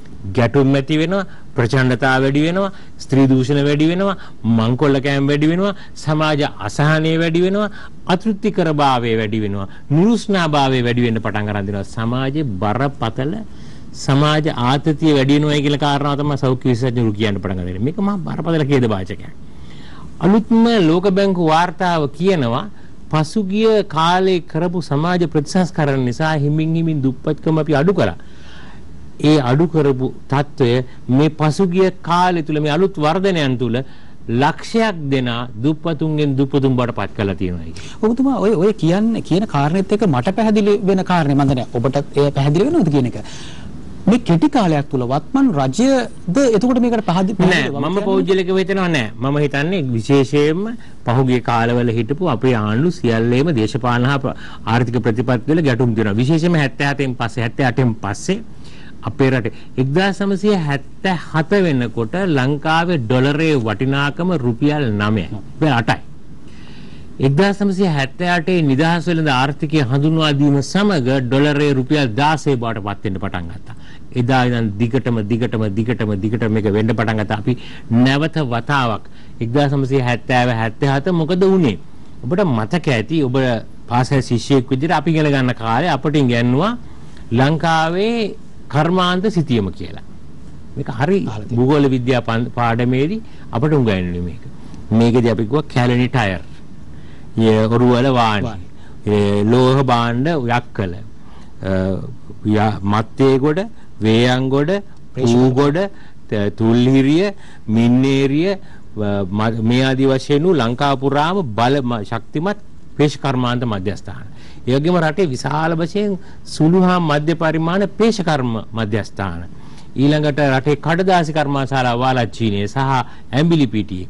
ඊළඟට සිමෙන්ති කර්මාශාලාව කොහෙද තිරිකු මේ කංකසන්තුරේ සහ පුත්තල මේ ගාල්ලේ මේ ආදී වශයෙන්. තුනිලෑලි සංස්ථාව තුල්ලේ මේ ගින්තොට. ඒ වගේම ලංකාවේ පිඟන් සංස්ථාව තිබුණා. පිළියන්දල පිඟම් මැටි නිදි තිබුණා මීටියාගොඩ සහ වෙනත් ප්‍රදේශවල. රටේ කුඩා ඊට අමතරව දේශීය පෞද්ගලික ව්‍යවසායකයන් විසින් ට්‍රැක්ටර් හදන්න පටන් ගත්තා. ඊළඟට මෝටර රථ හදන්න පටන් ගත්තා. ස්කූටර් හදන්න පටන් ගත්තා. පෑන් හදන්න පටන් ගත්තා. මම මෑත කාලේ ලිපියක් කියවුවා. ඒ කාලේ රේ විජේවර්ධන මහතා උත්සාහ කළාලු කුඩා පරිමාණයේ හෙලිකොප්ටර් හා ගුවන් යානා නිෂ්පාදනය කිරීමේ කර්මාන්තශාලාවකුත් පටන් ගන්න කුග්ගලදී. අපි කොච්චර වශයෙන් කාර්මික වශයෙන් දියුණු වෙන්න පටන් මේ සියල්ල 1977න් පස්සේ 78න් පස්සේ සියල්ල විකුණලා දැම්මා. අද වෙනකොට කිසිම කර්මාන්තශාලාවක් නැහැ. අපේ රටේ බර කර්මාන්ත සියල්ල අහෝසි වෙලා තිබෙනවා. මේ සියල්ල නිවැරදි කරන්න අපේ ආණ්ඩුත් ආව. ශ්‍රී ලංකා නිදහස් පක්ෂයේ යයි කියා ගන්න ආණ්ඩුත් ආව. අපි කිව්වා නිදහස් ආර්ථිකයට මානුෂික මූණුවරක් දෙනවයි කියලා. තවත් එක දේවල් කරනවයි කියලා. මේ සියල්ල මැද්දේ අපි අර සියලුම ව්‍යාපාර කඩාවැටුවක් හම්බන්තොට තිබුණා. අපට අක්කර 20000ක කපු සංස්ථාව යටතේ කපුවගා කිරීමේ ව්‍යාපාරයක්. ඒක අද වෙනකොට කොහෙද තියෙනවද මම දන්නේ නැහැ. කපු සංස්ථාව ඇවර කරලා, පිඟ සංස්ථාව ඇවර කරලා, කයු සංස්ථාව විතරයි ලංකාවේ වාණි සංස්ථාව ඇවර කරලා, සිමෙන්ති සංස්ථාව ඇවර කරලා, පිඟ සංස්ථාව ඇවර කරලා, ලෝහ භාණ්ඩ සංස්ථාව ඇවර කරලා ඒවා විකුණලා අද විශාල වශයෙන් ආනයනය කරන ලංකාවට ඕන කරන මේ සියලුම දේවල්. හොඳයි. දැන් මහත්මතුමනි ඇත්තට මේ ඉතිහාසය හරිම අපූර්වයි.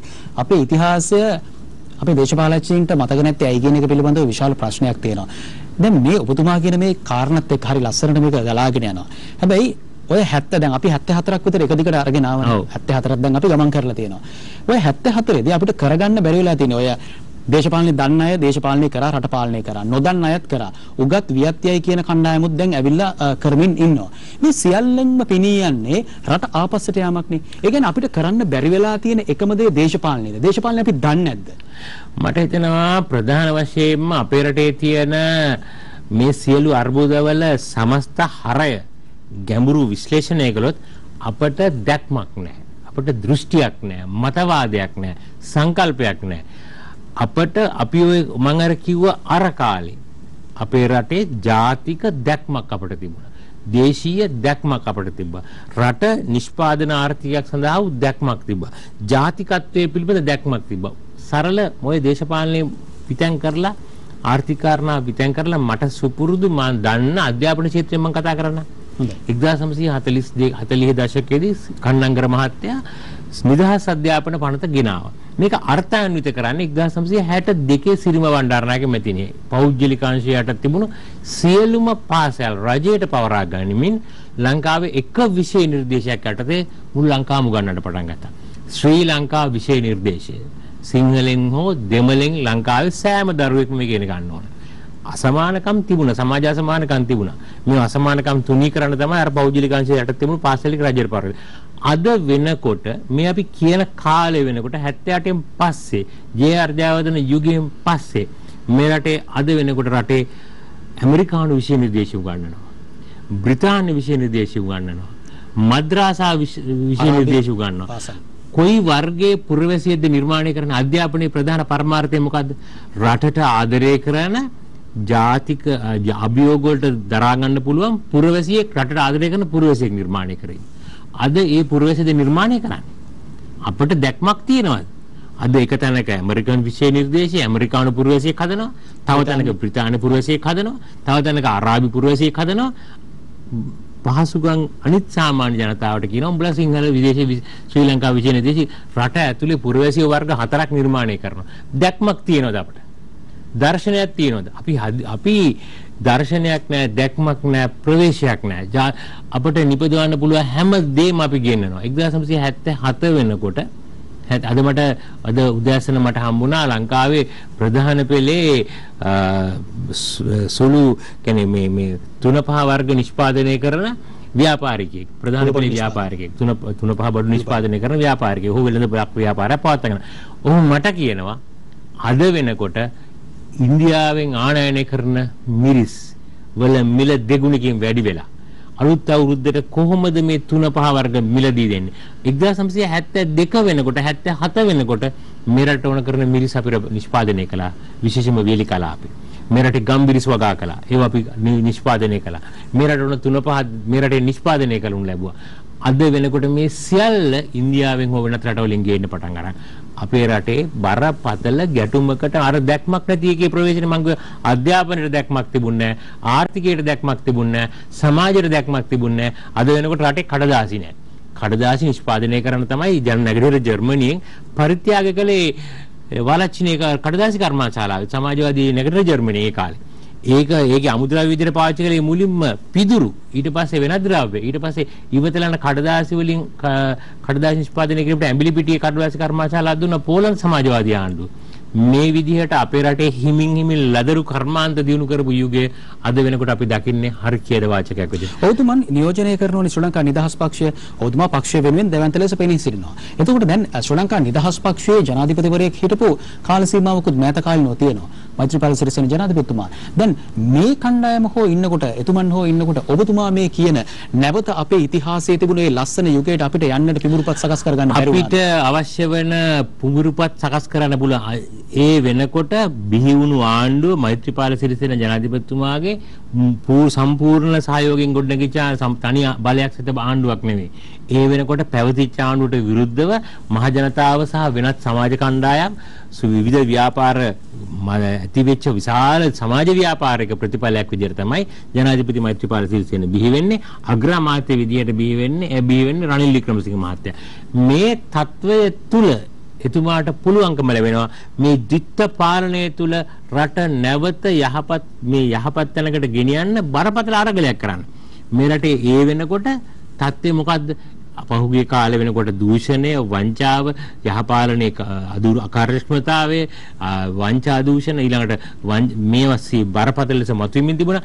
ඒ නිසා මෛත්‍රීපාල සිරිසේන ජනාධිපතිතුමාට පුළුවන්කම ලැබුණා මේ රටේ අධිකරණ සේවා කොමිසමක් පිහිටවන්න. විගණක කොමිසමක් ඇතුළත පිහිටන හම්බුනේ නැහැ. එතුමාට ඒක අවස්ථාව ලබා දුන්නේ නැහැ. අනිකුත් සෑම ක්ෂේත්‍ර තොරතුරු දැනගැනීමේ පනත සාක්ෂාත් කරන්න, මානව හිමිකම් ක්ෂේත්‍රයේ පුළුල් කිරීම ගති කරන්න, යම් ආකාරයකට 19 වෙනි සංශෝධනය හරහා ප්‍රජාතන්ත්‍රවාදී ව්‍යුහයක් සමාජයේ ස්ථාපිත කරන්න, අධිකරණයට දේශපාලකයන් ඇඟිලි ගැසීම සීමා කිරීම සඳහා එතුමාට පුළුවන්කම තිබුණ කොමිසම සභාව පත් කරන්න. එතුමා යටතේ මහ බැංකුවේ සිදුවුණු මහ වංචාව පාලනය කරපු ආකාරයත් මතක තියාගන්න. අපට බොහෝ දේවල් ආපස්සට මුල් වලින් හරවන්න බෑ. අපේ පක්ෂයක් නෙමෙයි තනිකර තිබුණේ. එතුමා ඊටාම දුෂ්කර වෙහෙසකර ගැටලු සහගත තත්ත්වයන් තුල අපට පුළුවන්කම ලැබුණා විනාශකාරී පියවරයන් අවම කරන්න.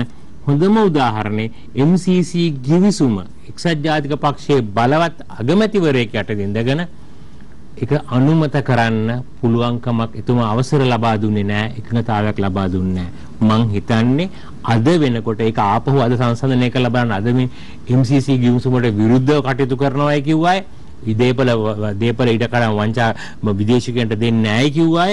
අද වෙනකොට මේවා නැවත පිඹුරුපත් සකස් කරනකොට නැවත වතාවක් මිනිසු කියනවා, සාමාන්‍ය ජනතාව කියනවා, උගත් ජනතාව කියනවා මෛත්‍රීපාල සිරිසේන මීට වඩා හොඳයි, එතුමා හිටියනම් මේ දේ වෙන්නේ නැහැයි කියලා. හැබැයි වර්තමානයේ ශ්‍රී ලංකා නිදහස් පක්ෂය ආණ්ඩුව තුළ සිටිනවා. ආණ්ඩුව සවිමත් වෙලා ඉන්නේ 3න් 2 නම් දැන් නැහැ කියන්න පුළුවන්. නමුත් ආණ්ඩුව තාම ආණ්ඩුවක් විදිහට මේ විදිහට පෙනී ඉන්නේ ශ්‍රී ලංකා නිදහස් පක්ෂයේ മന്ത്രി ධූර ආසන 14ත් එක මහාචාර්යතුමනි. එතකොට ආණ්ඩුවේ ඉඳලම නේද මේ ආණ්ඩුවට මේ ආණ්ඩුව ඇතුලේ ඉන්නවයි කියලා අපි දැන් ආණ්ඩුවේ විවේචන, ආණ්ඩුවේ ප්‍රශ්න, ආණ්ඩුවේ ගැටලු සාකච්ඡා කරන්න අපි කැමති වෙනවා. අපි ලෑස්ති. අපි ඒ විතරක් නෙවෙයි දැන් මේ වෙනකොට ආණ්ඩුවට විකල්ප වශයෙන් ගොඩනැගෙමින් තිබෙන පක්ෂ 11ට නායකත්වය දෙන්න අපේ පක්ෂ ලෑස්ති වෙමින් ඉන්නවා. ඒකට කටයුතු කරමින් ඉන්නවා. ඉදිරි කාලේ වර්ධනය වන දේශපාලන ප්‍රවණතාවයන්ට අනුකූලව අපේ ගම් මට්ටමේ බිම් මට්ටමේ අපි සංවිධාන ගොඩනගමින් ඉන්නවා. ඒ අයව දැනුවත් කරමින් ඉන්නවා. ඒ අය විශාල පීඩනයක් පක්ෂයට ඇතුල් කරනවා. අපි වහාම දේශපාලන පරිවර්තනයක් කරන්න අවශ්‍යයි. අපි මේ කාලය ඊළඟ කාරණාව තමයි අපි ඉතාමත්ම විචක්ෂණශීලීව දේශපාලනයේ දිහා බලන්න අවශ්‍යයි. මොකද මේ වෙනකොට මැතිවරණයක් පේන්නේ නැහැ. අපි ප්‍රජාතන්ත්‍රවාදයේ කෙරෙහි විශ්වාසය තියෙන දේශපාලන පක්ෂය ඉදිරි කාලේ අපි විශාල පීඩනයක් ඇති කරන ජනතාවට වහා මැතිවරණයක් ලබා දෙන්න කියලා කවර හෝ ආකාරයක ඒ මැතිවරණය හමුවේ ඒ වගේම ඉදිරි කාලේ ඇති වෙන විවිධ පීඩා මැති ක්‍රියාමාර්ග හරහා ශ්‍රී ලංකා නිදහස් පක්ෂය අපි මේ ආණ්ඩුවට විරුද්ධව මතුවෙන ජන විරෝධයට නායකත්ව දෙන්න අපි ලෑස්ති වෙනවා.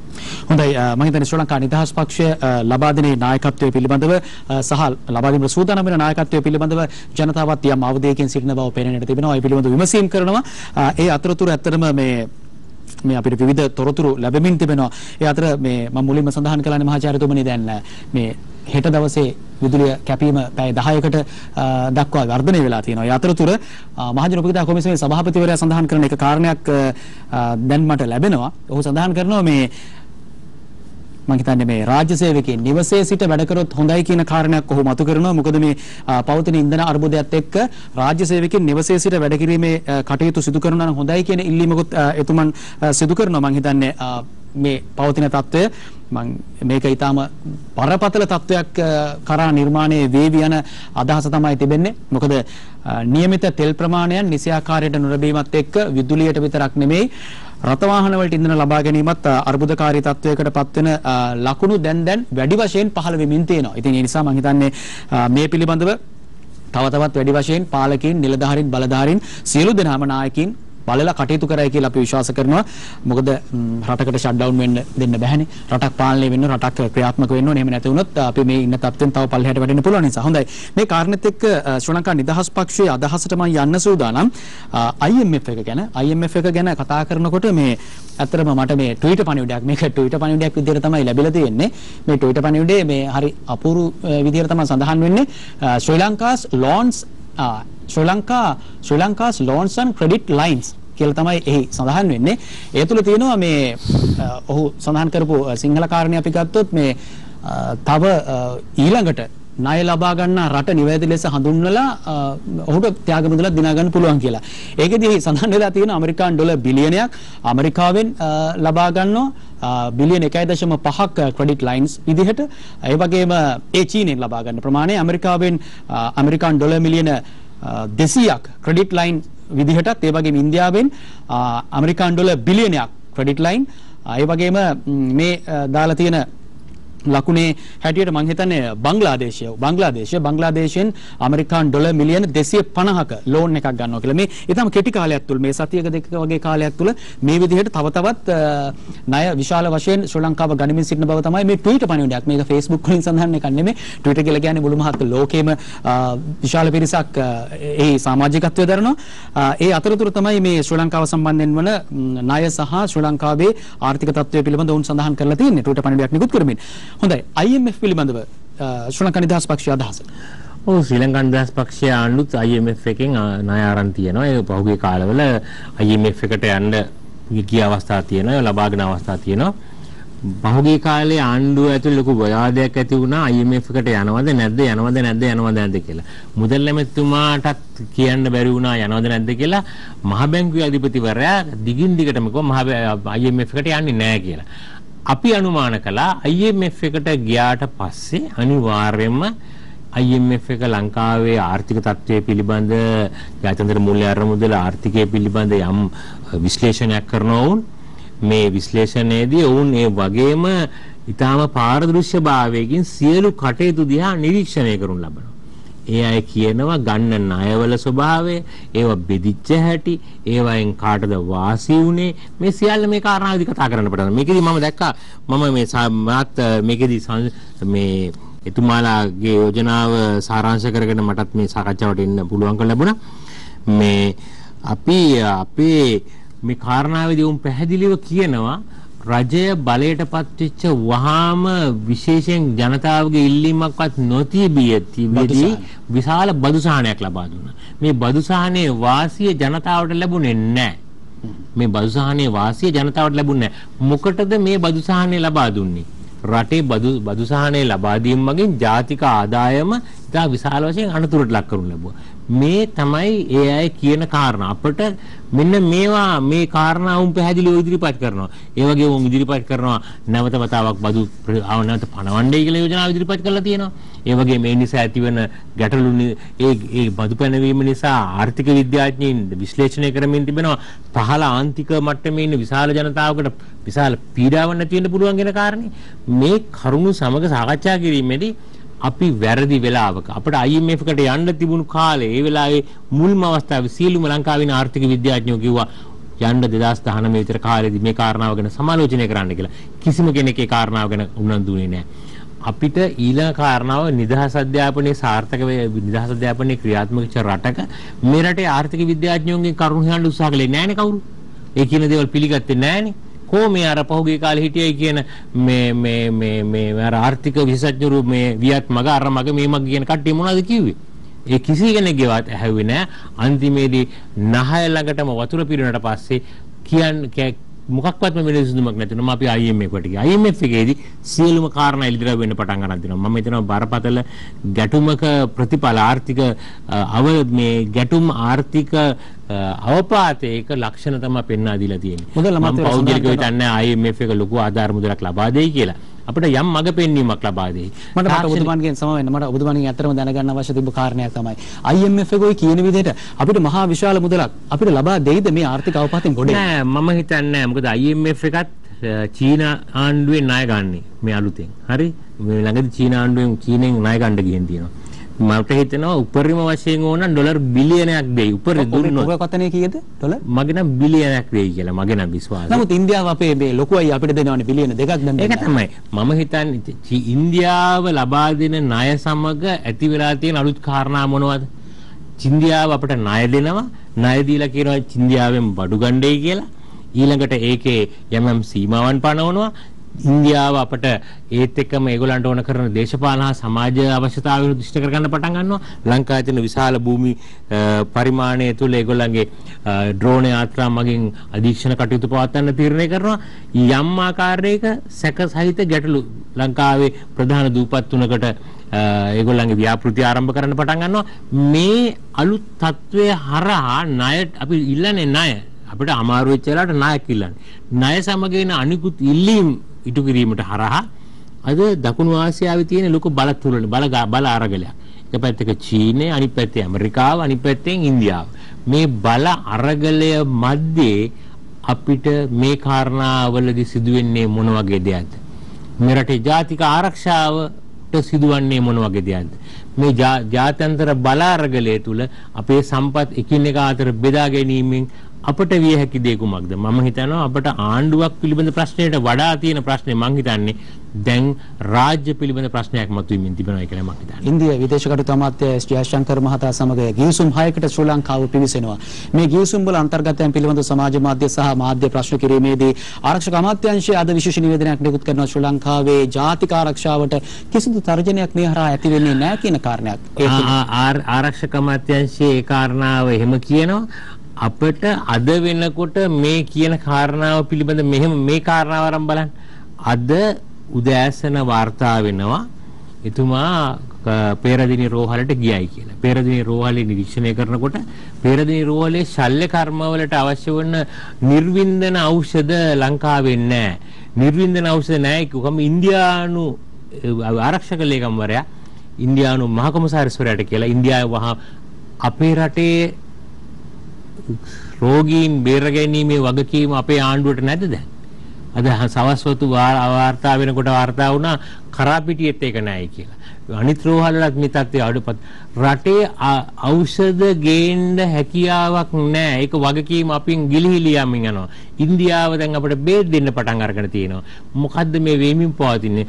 මහජන ආරක්ෂාව පිළිබඳ ගැටලුවක් මතුවෙන්නේ නැද්ද? මහජන ආරක්ෂාව කියන්නේ පාරායිනේ සොල්දාදුවෙක් හිටගෙන ඉන්න එක නෙවෙයි. ඊට වඩා එහාට ගිහිල්ලා මිනිසුන්ගේ ජීවත් වීමේ ප්‍රශ්නයත් මහජන ආරක්ෂාව පිළිබඳ ප්‍රශ්නයක්. මිනිසුන්ට යහපත් ආහාර නොලැබීමත් ආරක්ෂාව පිළිබඳ ප්‍රශ්නයක්. අද මේක හරහා මහ බලවතුන් අපේ ස්වෛරීත්වයට, අපේ ආරක්ෂාවට, අපේ ස්වාධීනතාවයට යම් අතපෙවීම් නෙවෙයිද මේ කරන්නේ. මේ අතපෙවීම් සමග අනිකුත් බලාගෙන ඉන්න මහ බලවතුන් මොන වගේ පියවර ගනීද?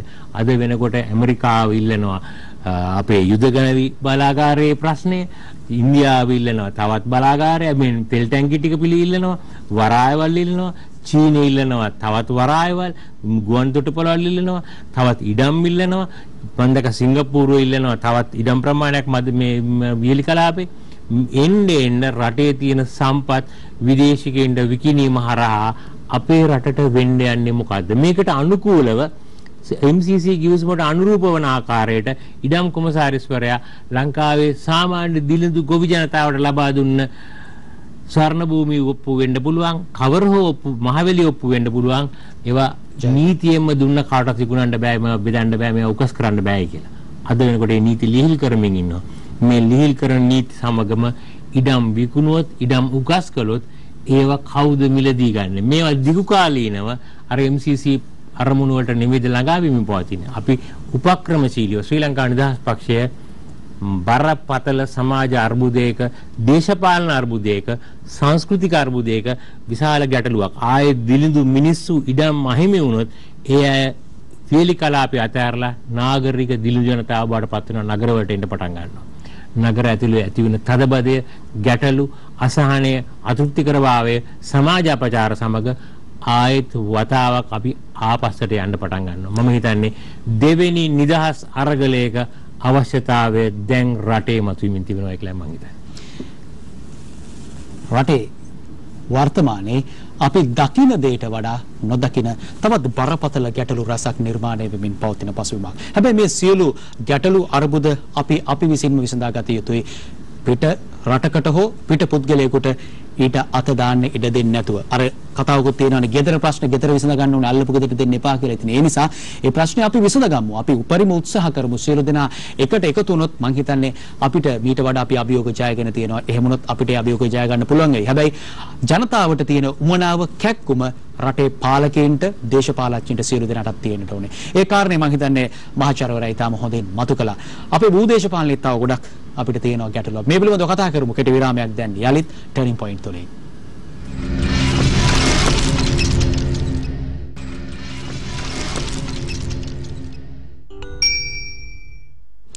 හොඳයි ඔබ යලිත් එක්වන්නේ සියත ටර්නින් පොයින්ට් දේශපාලනයේ හැරවුම් ලක්ෂ්‍ය සමගින්. බොහෝ කරුණු කාරණා පිළිබඳව අපි සාකච්ඡා කරමින් සිටියා කෙටි විරාමයට පෙර. විරාමයෙන් අනතුරු අපි යලිත් අවධානය යොමු කරන්න සූදානම් වෙන්නේ මේ මොහොතේදී රටේ පවතින ආර්ථික තත්ත්වය පිළිබඳව වැඩි වශයෙන් කතා කරන්නට. මොකද මේ ඇතැම් පුරෝකථනයන් අපිට කරන්නටත් බැරි තත්ත්වයට අද ඇතැම් භාණ්ඩ සහ සේවාවල මිල ගණන් අති විශාල ලෙස ඉහළ යමින් තිබෙනවා. ඒ වගේ තත්ත්වයක් තුළ හෙට දවස අපි ජීවත් වෙන්නේ කොහොමද කියන ප්‍රශ්නය බොහෝ දෙනා අපෙන් අහනවා. ඉතින් ඒ නිසා අපි මේකට පිළිතුරු සොයන්නට අවශ්‍යයි. මහාචාර්යතුමනි, ආණ්ඩුව යම් සහනයක් ලබා දෙන්න ජනතාවට රුපියල් 5000ක දීමනාවක් දෙන්න තීරණය කරලා තියෙනවා. ඔබ මෙය දකින්නේ මොන විදිහටද? ඔව්, මම හිතන්නේ ආර්ථික විද්‍යාඥයෝ කියනවා නිදහසෙන් පස්සේ වැඩිම රුපියල් අච්චු ගහපු යුගය මේක තමයි කියලා. කියනවා ට්‍රිලියනයකට වැඩි මුදල් ප්‍රමාණයක් මේ වෙනකොට මුදල් අච්චු ගහලා තියෙනවා. මුදල් අච්චු ගැනීම නිසා රටේ සිදුවන්නේ මුදලේ වටිනාකම වේගෙන් පාත වැටෙන එක. 5000ක් අච්චු ගැහුවයි 5000ක් ජනතාවට දුන්නයි කො දිලිම් ජනතාවට ඒකෙන් අද මොනවද ගන්න පුළුවන් වෙන්නේ? අද වෙනකොට සිමෙන්ති කොට්ටේ රුපියල් 2000යි. සීනි රුපියල් 200 ආසන්නේ කිලෝ. ගෑස් මිල රුපියල් 4000 ආසන්නේ තියෙන්නේ. එතනින් ගියාම සාමාන්‍ය ඛනිජ තෙල් භූමි තෙල් වල මිල 3 ගුණයකින් වැඩි වෙලා තියෙනවා. සාමාන්‍ය දිනදා මිනිස්සු මිලදී ගන්න පොල් වේවා, පරිප්පු වේවා, සහල් වේවා, එළවලු වර්ග වේවා, ලුණු මිරිස් වර්ග වේවා, මේ සියලුම දේ දර වේවා, මේ සියල්ලේම මිල වැඩි වෙන්න පටන් ගන්නවා. ඊට සාපේක්ෂව සබන් කෑල්ල, දන්තාලේපය, එදිනදා රැවුල කපන රේසරය, මේ සියලුම කටයුතු වල වැඩිලා තියෙනවා. සේවා කටයුතු වල මිලත් වැඩි වෙන්න පටන් අරගෙන. ජීවත් වෙන්නේ කොහොමද? රුපියල් 5000කින් අද කරන්න පුළුවන් මොනවද?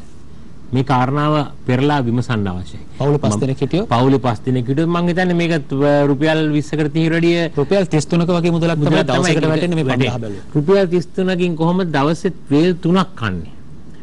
නිකන් පානුයි සම්බෝලයි විතරක් කෑවත් ඒ මුදලෙන් කන්න පුළුවන් කමක් නැහැ. පාන් මිල ඉහළ ගිහිල්ලා 5 දෙනෙක් ඉන්නවා ගෙදර. සම්බෝල කන්න, පොල් කන්න, ඒකට ලුණු මිරිස් කන්න, මේ ටික දැම්මට පස්සේ මේකෙන් කරන්න පුළුවන් දෙම දුක් වෙලම පාන් කන්න බෑනේ. මං හිතන්නේ අපි බරපතල සමාජ ගැටලුමක ඉන්නේ, බරපතල සංස්කෘතික ගැටලුමක ඉන්නේ. පෝෂණ විද්‍යාඥයෝ කියනවා රටේ දරුවන්ගෙන් 3න් 1ක් රැට නිින්දට යන්නේ බඩගින්නේ කියලා. රටේ සමස්ත පවුල්වල 3න් 1ක් රැට කන්නේ නැහැ කියලා කියනවා. කන ප්‍රමාණය අඩු කරන්න පටන් ගන්න තියෙනවා. මේ වෙනකොට ඉස්පිරිතාලේ දෙන රෝගීන්ගේ ආහාර වේලේ මේ බිත්තරේ දෙකට කපලා දෙන්නේ. මාළු කෑල්ල දෙන්නේ, මාළු දෙන්නෙම නැහැ. මස් වර්ග දෙන්නෙම නැහැ. දෙන එළෝ ව්‍යංජන ප්‍රමාණය දෙකකට සීමා කරලා තියෙනවා. රටේ කොහොමද රෝගීන් නඩත්තු කරන්නේ? ඖෂධ මිල 134කින් වැඩි වෙලා තියෙනවා. ඉහළ ගිහිල්ලා සමහර ඖෂධ මිලදී ගන්න බෑ. දැන් දැක්කනේ අද වෙනකොට ශල්‍ය කර්ම කරන්න අවශ්‍ය වෙන මේ නිර්වින්දන උපකරණ සහ නිර්වින්දන ඖෂධ ලංකාවේ නැති නිසා ඉන්දියානු විදේශ ලේකම්වරයා වහාම ඇනුම් කරලා ලංකාවට ගෙනත් දෙනවා. මේවා පුරෝකථනය කරන්නේ නැද්ද? සෞඛ්‍ය අමාත්‍යාංශය මොකටද තියෙන්නේ? සෞඛ්‍ය අමාත්‍යාංශය මේවා වෙලපහ දකින්නේ නැද්ද? රටක ආණ්ඩුවක් නැහැ වගේ. රටක ආණ්ඩුවක් තියෙනවා මේවා වෙලපහ කරන්න පුළුවන් වෙන්නේ නැහැ. රටක මුදල් වෙලපහ මුදල් වෙන් කරගන්න එපා. රටක මේ වෙනකොට කවර් අද සත්ව ආහාර සෑම ක්ෂේත්‍රයේම සත්ව ආහාර නිෂ්පාදනය කරන අය කියනවා බලන්න ලංකාවේ මේ අදූරදර්ශී ප්‍රතිපත්ති වල තියෙන මේ විනාශයේ ස්වභාවය ලංකාවේ ප්‍රධාන පිටි නිෂ්පාදනය කරන සමාගම් දෙකක් තියෙනවා. මේ නිෂ්පාදනය කරන සමාගම් දෙකේම අඹරන තිරිඟු වල කුරුට්ට කොහාටද යවන්නේ? ඒ ඔක්කොම ඉන්දියාවට යවනවා. ඊළඟට රට පුරාම තියෙන සුළු හා මධ්‍ය පරිමාණ කුඩා පොඩි මෝල් වර්ග මේ වගේ මේ කුරුට්ට කොහාටද යවන්නේ? ඒත් ඉන්දියාවට යවනවා. මේ නිසා ලංකාවට ඕන පුන්නක්කු රටේ නිෂ්පාදනය වෙන්නේ නැහැ. සත්වාහාර නිෂ්පාදනය වෙන්නේ නැහැ. රටේ කිරි නිෂ්පාදනය කඩා වැටිලා. රටේ බිත්තර නිෂ්පාදනය කුකුල් මස් නිෂ්පාදනය කඩා වැටිලා. අද වෙනකොට තව නොබෝ දිනකින් අලුත් අවුරුද්ද උදා වෙනවා ලංකාවේ ප්‍රධාන සංස්කෘතික උත්සවය, ජාතික උත්සවය. මේ වෙනකොට කුකුල් මස් කිලෝ රුපියල් 10 සීමාවේ තියෙන්නේ. බිත්තර රුපියල් 50 සීමාව තියෙන්නේ. මේ රටේ මිනිසුගේ පෝෂණ මට්ටම කොහොමද පෝෂණය කරන්නේ? දරුවන්ගේ පෝෂණ මට්ටම ආරක්ෂා කරගන්නේ කොහොමද? අපි ආර්ථික විද්‍යාව දකින්නේ මේ ආකාරයෙන්. අපිට සංඛ්‍යා ලේඛන ඉරිගහලා කියන්න පුළුවන් රටේ ඒක පුජ්‍යල ආදායම නෙමෙයි මනින්න ඕනේ මේ දුප්පත්කම කොහොමද වැඩෙන්නේ කියන කාරණාව.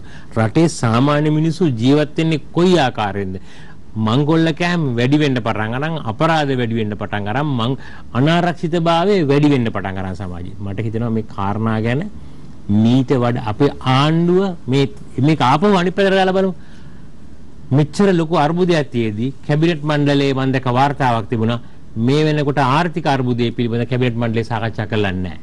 රටේ ආර්ථික අර්බුදය ගැන කතා කරන්නේ නැති කැබිනට් මණ්ඩලයක් මොනවද කතා කරන්නේ? මට හිතෙනවා මේක හරි කනගාටුදායක තත්ත්වයක්. රටේ ප්‍රතිපත්ති තීරකයෝ ජනතාව මෙහෙම ව්‍යසනයටපත් වෙලා තියෙන වෙලාවක ඒ ගැන සාකච්ඡා කරලා ඒකට උත්තර හොයන්නේ නැත්තම් මම හිතන්නේ මේක කනගාටුදායක තත්ත්වයක්. මහාචාර්යතුමනි දැන් අර්බුදයක් නිර්මාණය වෙලා තියෙන්නේ. දැවැන්ත අර්බුදයක් රට තුළ නිර්මාණය වෙලා තියෙන වෙලාවක ඇතමුන් චෝදනා කරනවා සෑතමුන් මේ Tamanගේ මත පළ කරනවා. අර්බුද නිර්මාණය වෙන්නට ඉඩ දීලා යම් යම් අවශ්‍යතා ඉටු කරගන්නට ගන්නා වූ උත්සාහයක ප්‍රතිඵලයක් විදිහට මටත් මේ කාරණා ගැන මම දැක්ක සමාජ විද්‍යාඥයන් කීප දෙනෙක් කතා කරලා තිබුණා. මොකද රටක මිනිස්සු හොඳටම උග්‍ර වුණාම රටේ මිනිස්සු දැන් පෝලිං වල ඉන්නේ. හාල් පෝලිමේ ඉන්නවා, බඩු වෙනත් අත්‍යවශ්‍ය ද්‍රව්‍ය පෝලිමේ ඉන්නවා, ගෑස් පෝලිමේ ඉන්නවා, ලාම්පු තෙල් පෝලිමේ ඉන්නවා, පෙට්‍රල් පෝලිමේ ඉන්නවා, ඩීසල් පෝලිමේ ඉන්නවා. හැම තැනකම මිනිස්සු අසහනය අතෘප්තිකර භාවයේ පෝලිං වල ඉන්න ඒ දුක් ගැන තමයි කතා කරන්නේ. මේ සියල්ල මැද්දේ පාලකයින්ට තමන්ගේ ඕනෑපාකම් න්‍යාය පත්‍ර ඉටු කරලා මේ රටේ සම්පත් විදේශීකරණය කරන්න පුළුවන් වෙයි. ඒ විදේශික බලවතුන්ට අපිට ණය දෙනවා ආධාර දෙනවා කියලා මුවාවෙන් යම් සම්පත් කලම උදුර ගන්න පුළුවන් වෙයි. මේක හරහා ජාත්‍යන්තර මහ විශාල උගුලකට අපේ රට මතුවේද කියන කාරණේ ප්‍රශ්නයක්. මම මේකයි කිව්වේ අපට ආණ්ඩුව නම් මොකක් වේද කියන්න මට දාලා ප්‍රශ්නයක් නෙමෙයි. ආණ්ඩුව මොකක් වුණත් අපට දාලා නැහැ. කවුරු හරි ගිහිල්ලා කවුරු හරි එයි. නමුත් අපට රාජ්‍ය නැති වෙයිද? මේක විශාල ස්ටේට් රාජ්‍ය අපට අහිමි වෙයිද? මෙහෙම හැම දෙයක්ම ණයට පොලියට කුලියට විවිධ කොන්දේසි වලට ගිවිසුම් වලට රටේ සම්පත් යන්න පටන් ගත්තොත් අපි කොහාටද යන්නේ? මේක නිසා මහ බලවතුන් අතර තරඟයක් ඇති වෙලා අපි කොහාටද ගමන් කරන්නේ? මම හිතනවා මේක ලොකු ප්‍රශ්නයක්. අපිට නිවැරදි කරන්න අවශ්‍යයි. මම කියන්නේ මේකට ප්‍රධාන කාරණා අපිට කළමනාකරන ගැට අපිට දැක්මේ අඩුවක් තියෙනවා. දැක්මක් නැහැ අපිට කළමනාකරණය කරන්න ප්‍රශ්නයක් කළමනාකරණය කරන්න පුළුවන්කම නැහැ. ප්‍රධාන රටේ ගැටලු වල ප්‍රමුඛතාව මොනවද කියලා අඳුනගෙන නැහැ. රටේ ප්‍රමුඛතාව මොනවද? අද තියෙන ප්‍රමුඛතාව හයිවේ හදන එකද? රටේ ප්‍රමුඛතාව මේ ඇවිදින මන්තිරු හදන එකද? රටේ ප්‍රමුඛතාව තියෙන කොන්ක්‍රීට් එකට උඩින් මේ කාපට් එක දාන එකද? රටේ ප්‍රමුඛතාව අනවශ්‍ය වියදම් නාස්තික වැඩි කිරීමද? මේවා මං හිතන්නේ නැවත සමාලෝචනය කළ යුතුයි. මේවා ගැන කතා කරන්න අවශ්‍යයි. ජනතාව අතර සංවාදයක් ඇති කරන්න ඕන. මේ තත්ත්වය ඉතාමත්ම නරක තත්ත්වයක්. ශ්‍රී ලංකා නිදහස් පක්ෂයේ විදිහට අපි නිරීක්ෂණය කරනවා මේ අරාජික තත්ත්වය තවත් අරාබි වසන්තයකට එහෙම නැත්නම් තවත් අර ටියුනීසියාවේ පටන් අරගෙන සිරියාව දක්වා ගමන් කරපු මහා අරාජික රැල්ලක් රටේ ලෝකේ පුරාම නිර්මාණය වුණානේ. මෙවැනි වාතාවරණයක් අපේ රටේ නිර්මාණය වෙයිද? අපිට අපේ රටේ අපි දැකලා තියෙනවා මේ අර්බුදයන් මෙවැනි තත්ත්වයන් තුල 88 89 ඇති වුණු තත්ත්වයන් වෙනත් තත්ත්වයන් ජනවර්ගයේ ගැටුම් නිර්මාණය වෙච්ච අවස්ථාවන් මා පෞද්ගලිකව හිතන්නේ දේශපාලන පක්ෂ දේශපාලනය කරන අය වගකීම් යුක්තන් සමාජයේ උගත් ශ්‍රාවකයන් පුරවැසියන් මේ දේශපාලන අර්බුදයට යහපත් ලෙස නිරීක්ෂණය කරමින් විසඳීම් සෙවිය යුතුයි. එසේ නැති වුණොත් රට මහා විශාල අගාධයක් කරා ගමන් කරන්න පුළුවන් වෙයි. ඒ තත්ත්වය ගැන විශේෂයෙන් ජනමාධ්‍ය වලටත් විශේෂ වගකීමක් තිබෙනවා. වගකීමේ මේ ප්‍රශ්න මිනිසුන්ට තේරුම් බේරුම් කරලා දීලා තමන්ට වෙච්ච වැරද්ද නිවැරදි කර ගැනීමට ප්‍රජාතන්ත්‍රවාදී ක්‍රමවේදයක් හොයා ගැනීම මගින් ව්‍යසනය අවම කරලා මේ කළමනාකරණය කිරීමේ අවශ්‍යතාවයක් තියෙනවා කියලා මහාචාර්යතුමනි ඔබතුමන් දේශපාලනය පිළිබඳව ආර්ථිකය පිළිබඳව සමාජ විද්‍යාව පිළිබඳව බොහොම ඉහළින් හදාරලා තියෙන කෙනෙක්. දැන් ඒ වගේ දැනුමක් තියෙන කෙනෙක්ගෙන් මොකද දැන් මේ බොහෝ වෙලාවට තියෙන ප්‍රශ්නය ආණ්ඩුවත් උගත් වියත් අය බොහෝ පිරිසක් ඉන්නවා කියලා කිව්වට ඒ අයගේ ප්‍රයෝජනයක් අද රටට ලැබෙනවද කියන ප්‍රශ්නේ තියෙනවානේ. ඒ නිසා මම ඔබතුමාගෙන් අහන්නේ. දේශපාලනයේ පැත්තකින් තියලා කතා කරත් කමක් නැහැ. දැන් අපි මේ ගන්නේ ණයනේ. මේ ණය ගත්තමත් අපි ගෙවන්න ඕනේ.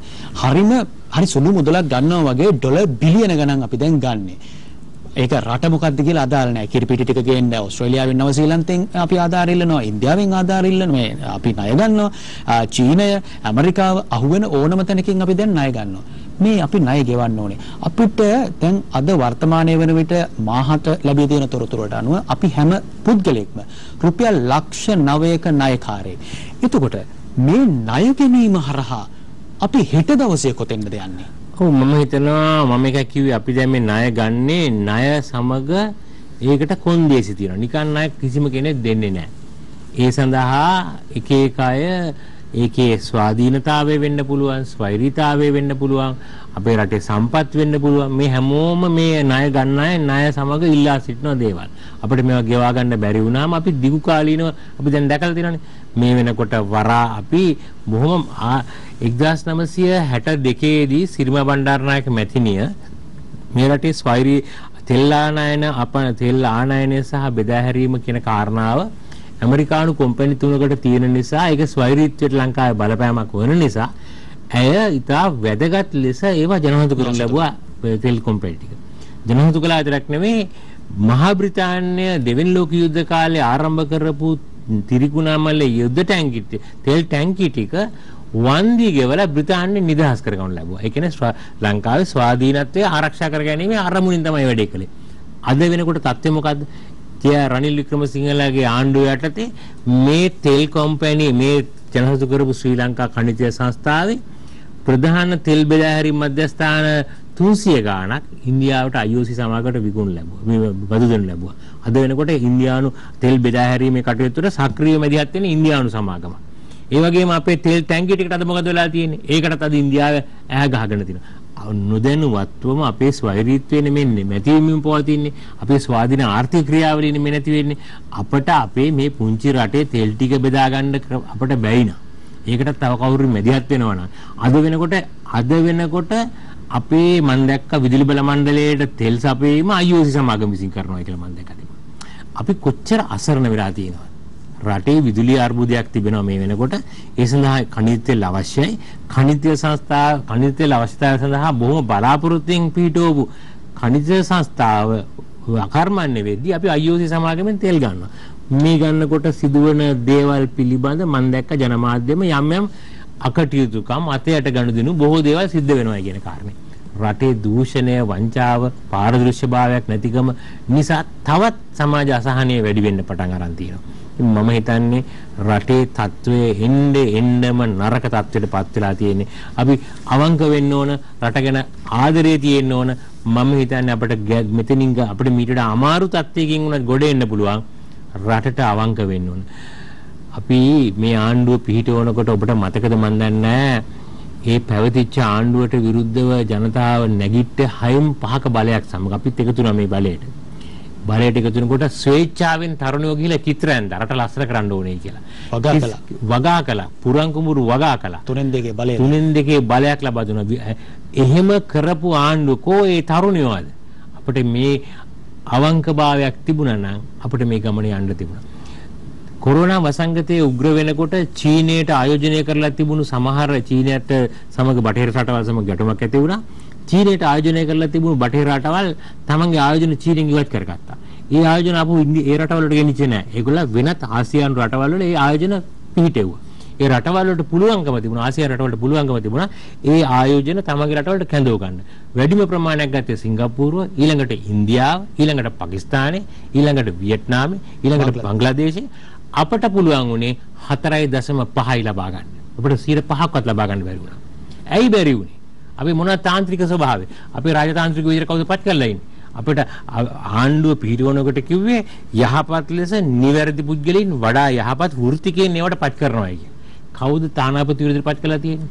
අයියලා, මල්ලිලා, සහෝදරයෝ, දුවලා, පුතාලා, පෙරදිච්ච දේශපාලනඥයෝ. කිසිම වෘත්තිකයෙක් පත් කරලා ඉන්නවනේ. ඒ වෘත්තිකයන්ට පුළුවන්කම තිබුණේ නැහැ මේ ගනුදෙනුවේදී යහපත් තමගේ රටට ආයෝජනය ගේන්න. මේ නිසා මේ කොරෝනා කවුරු හරි කියන මේක කොරෝනා වසංගතයේ විසින් කරපු දෙයක් කියලා එහෙම එකක් නැහැ. කොරෝනා වසංගතය අපට ආශිර්වාද කරගන්න තිබුණා. කොරෝනා වසංගතයේ ආශිර්වාද කරගත්ත අපට වඩා පල්ලෙහායේ තිබුණු පාකිස්තානය, නේපාලය, බංග්ලාදේශය, ඉන්දියාව, වියට්නාම අපට පුළුවන්කම තිබුණා. අපට මං හිතන්නේ අපේ රටේ මේ තාන්ත්‍රික භාවය, පාරදෘශ්‍ය භාවය, අවංක භාවය, ජාතිකවාදී රට ගොඩනැගීමේ දැක්මක් අපට නැහැ. අපේ පාලකයින්ට නැහැ. ඒකේ විපාක ජනතාව විඳිනවා. ඒ විපාක අද වෙනකොට මහා පාරේ දෝරි ගලා යන්න පටන් ගන්න තියෙනවා.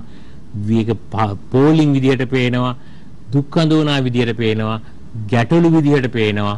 සමාජයේ අතෘප්තිකර භාවය හරහා විවිධ පීඩාවන් ඔස්සේ ඒක පේන්න පටන් ගන්න තියෙනවා. මහාචාර්යතුමනි, අපි දැන් මේ ප්‍රශ්න පිළිබඳව කතා කරනකොට අවසානයේදී එන තැන තමයි අපිට සල්ලි නම් වියදම අච්චු ගහන්න පුළුවන්. ට්‍රිලියන ගණන් අච්චු ගහන්න පුළුවන්. කොළ නැති වුණත් ගෙනල්ලා හරි අච්චු ගහයි. හැබැයි අපිට ඩොලර් නැති ප්‍රශ්නේ මේ හැම දෙයකට මුල වෙලා තියෙන්නේ. හොඳයි, ශ්‍රී ලංකා නිදහස් පක්ෂයේ විදිහට ශ්‍රී ලංකාවට රටට ඩොලර් ගෙන්න ගන්න මොකක්ද වැඩපිළිවෙල? මොන වැඩපිළිවෙලද යෝජනා කරන්නේ? අපි මූලික වශයෙන්ම අපේ රටේ අපි වටහාගෙන තියෙනවා මේ වෙනකොට මූලික ගැටලුවක්. ඒ තමයි මූලිකම ගැටලුව. අපට හොඳ දැක්මක් තියෙනවා. රට ගොඩනැගීමේ ජාතිකවාදී දැක්මක්. අපට දැක්මක් තියෙනවා.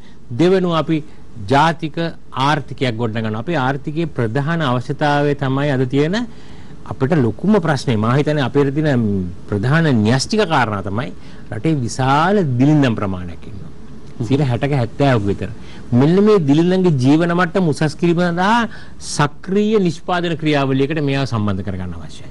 මේ සඳහා අපට පෞද්ගලිකාංශය, සමූපකාරාංශය, රාජ්‍ය හා පෞද්ගලිකාංශය කියන ආකෘති තුනම පාවිච්චි කරලා මේ රටේ නිපදවිය හැකි සෑම දෙයක්ම හැකිතාක් දුරට නිපදවන ඒ සඳහා යම් ආනයනික සීමාවන් පනවමින් ඒව ආරක්ෂා කරමින් කරන්න පුළුවන්. අපිට ලෝකේ සෑම දියුණුවෙච්ච රටක්ම කළේ ඒ කාරණාව තමයි. තුන්වෙනුව අපේ රාජ්‍ය ආරක්ෂා කර ගැනීම සඳහා කටයුතු තීරණය කරන්න ඕන. රාජ්‍ය ආරක්ෂා කර ගැනීම සඳහා දැනට තියෙන ආසන්නම ගැටලුව අපි ආර්ථික වශයෙන් ගැටලුවක් නා. අපේ හොඳ තාන්ත්‍රික ස්වභාවයක්. අපිට හොඳ අපි ශ්‍රී ලංකාවට හොඳ කීර්තිමත් ජාත්‍යන්තර ප්‍රතිරූපයක් තිබුණ සිරිමා බණ්ඩාරනායක මෙතිණිගේ කාලේ විශේෂයෙන්ම නොබෙදි රාජ්‍ය නායක ස්ථාවරේ. නොබෙදි රාජ්‍ය නායක ස්ථාවරේ නැවත ස්ථාපිත කරන්න අවශ්‍යයි. අපිට අද ඒ ස්ථාවරෙන් අපි බිඳ වැටිලා. අපි වහාම අපේ ඒ ස්ථාවරේ තහවුරු කරලා අපි සියලුම රාජ්‍යයන් සමග කතිකාවකට එළඹෙන්න පුළුවන්. අපිට සාකච්ඡා කරන්න පුළුවන්. එකඟතාවයෙන් ඇති කරගන්න පුළුවන්. විශ්වාසය ඇති කරගන්න පුළුවන්. තෙල් නිපදවන රටවල් සමග අපිට තුන්වෙනි ලෝකේ රටවල් ඉරානය, ඉරාකය සමග, ඒ වගේම වෙනත් රටවල් ඉන්දියාව සමග අපිට සාකච්ඡා කරන්න පුළුවන්. චීනය සමග සාකච්ඡා කරන්න පුළුවන්. රුසියාව සමග සාකච්ඡා කරන්න පුළුවන්. ඇමරිකාව සමග සාකච්ඡා කරන්න පුළුවන්. යුරෝපා සංගමය සමග සාකච්ඡා කරන්න පුළුවන්. අපි ද්විපාර්ශ්වීය කටයුතු සාකච්ඡා කරලා අපිට යම් ණය විරාමයක් ලබා ගන්න පුළුවන්. ඒ වගේම අපේ ආර්ථික ප්‍රතිපත්තිය පැහැදිලිව ඍජුව ප්‍රකාශ කරමින් අපේ තාන්ත්‍රික ස්වභාවය අපි ප්‍රකාශ කරලා අපිට පුළුවන් වෙනවා මේකට යම් ආකාරයක උත්තරයක් වන්න. ඒ වගේම රට ඇතුලේ දැවැන්ත ප්‍රතිසංස්කරණ සඳහා ජනතාව සංවිධානය කරන්න අවශ්‍යයි.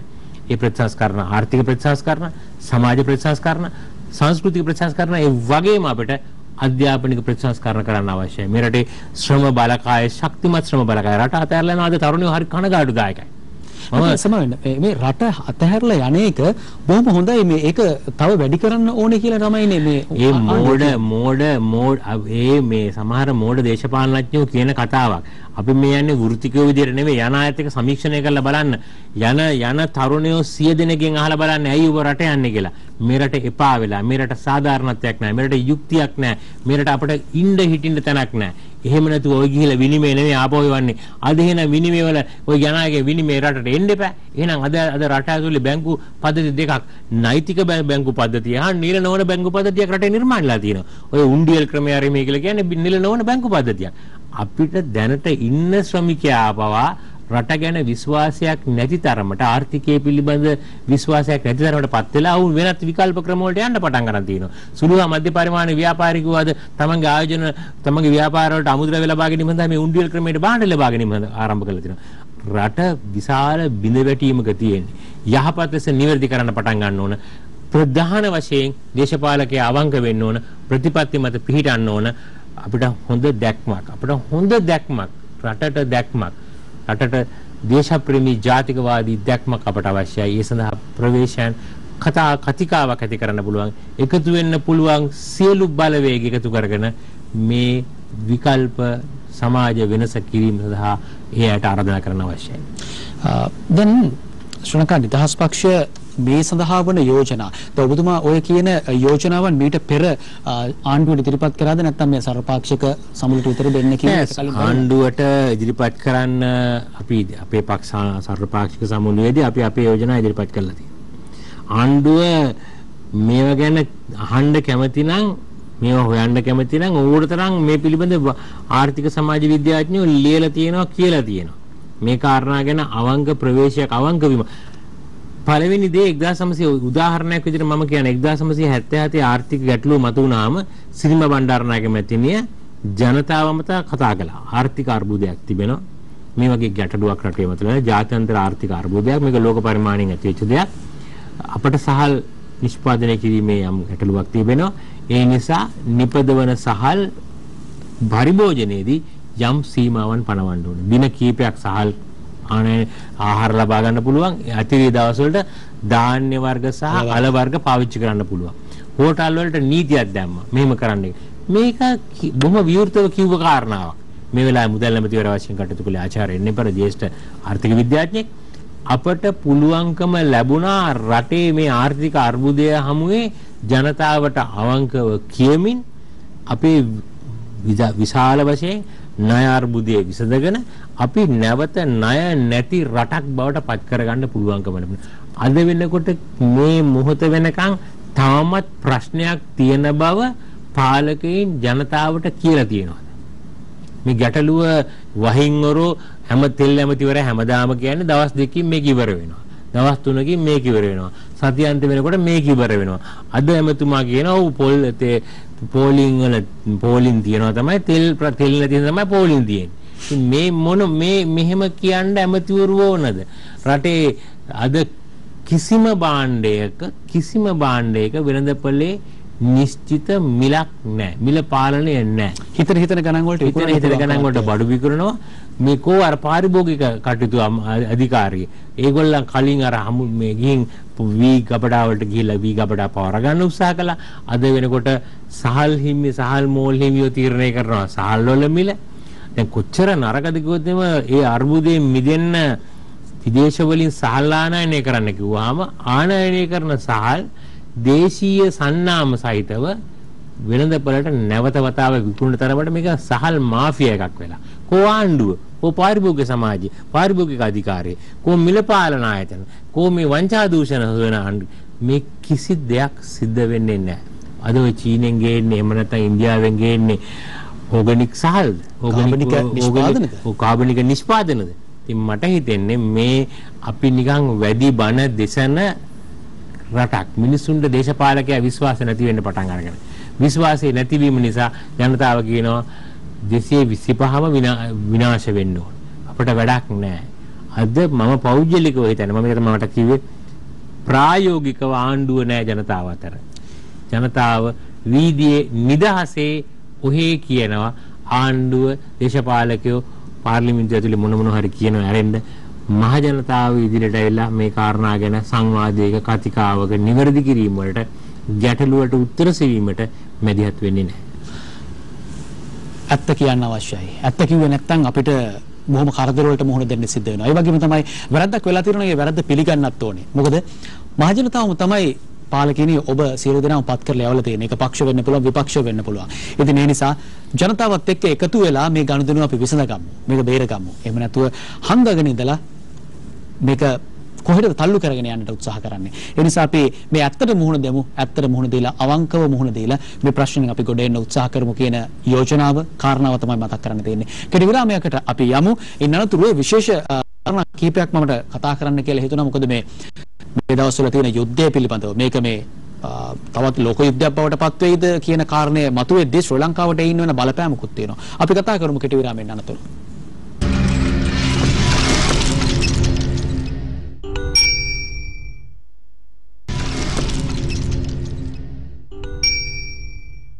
ශ්‍රී ලංකා නිදහස් පක්ෂයේ ජ්‍යෙෂ්ඨ උපසභාපති මහාචාර්ය රෝහණ ලක්ෂ්මන් පියදාස මහතා සමගයි ටර්නින් පොයින්ට් අද සාකච්ඡාව.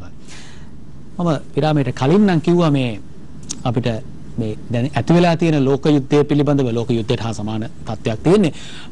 මේ රුසියාව සහ යුක්‍රේනය අතර මේ තත්ත්වය එහි අපිට බලපෑමක් තිබෙනවා දෙමින් පවතිනවා. ඉතින් ඒ පිළිබඳව කතා කරන්න කලින් මහාචාර්යතුමනි මට පොඩි දෙයක් හිතුණා මෙන්න මෙහෙම මේ දැන් ශ්‍රී ලංකා නිදහස් පක්ෂයට තියෙනවනේ ජාතික ලයිස්තු මන්ත්‍රී ධූරයක්.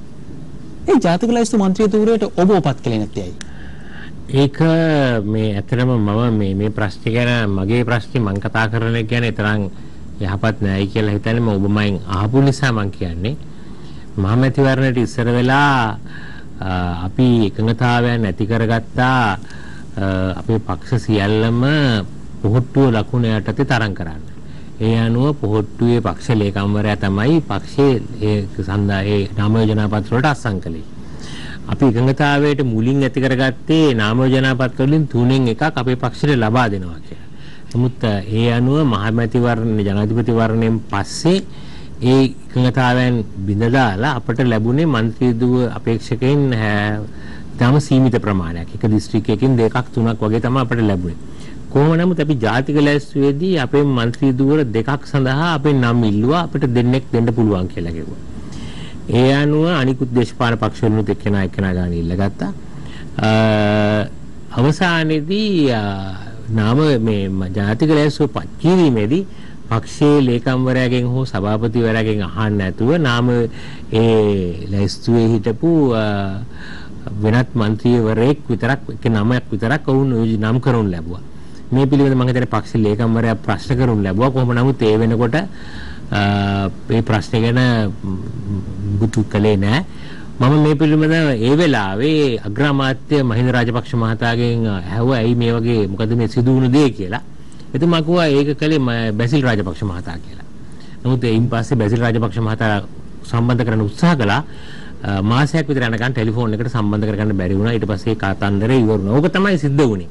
ඉතින් මම හිතන්නේ අපි පක්ෂයට ඇති කරගත්ත එකඟතාවයන් ගිවිසුම් මේ සියල්ල කඩ කරලා තමයි ඒ කටයුතු සිදු වුණේ. මේ තමයි අපේ පක්ෂය සහ පොහොට්ටුව අතර මුලින්ම ගැටුම් ඇති වෙච්ච විරසක වෙච්ච දුරස්ත වෙච්ච අපි නොසලකා හැරපු මුල් අවස්ථාවන්. ඊට පස්සේ දිගින් දිගට අපට දෙනවා කිව්ව ඇමතිකන් දුන්නේ නැහැ, ආණ්ඩුකාරකන් දුන්නේ නැහැ, උප ඇමතිකන් දුන්නේ නැහැ, රාජ්‍ය ඇමතිකන් දුන්නේ නැහැ.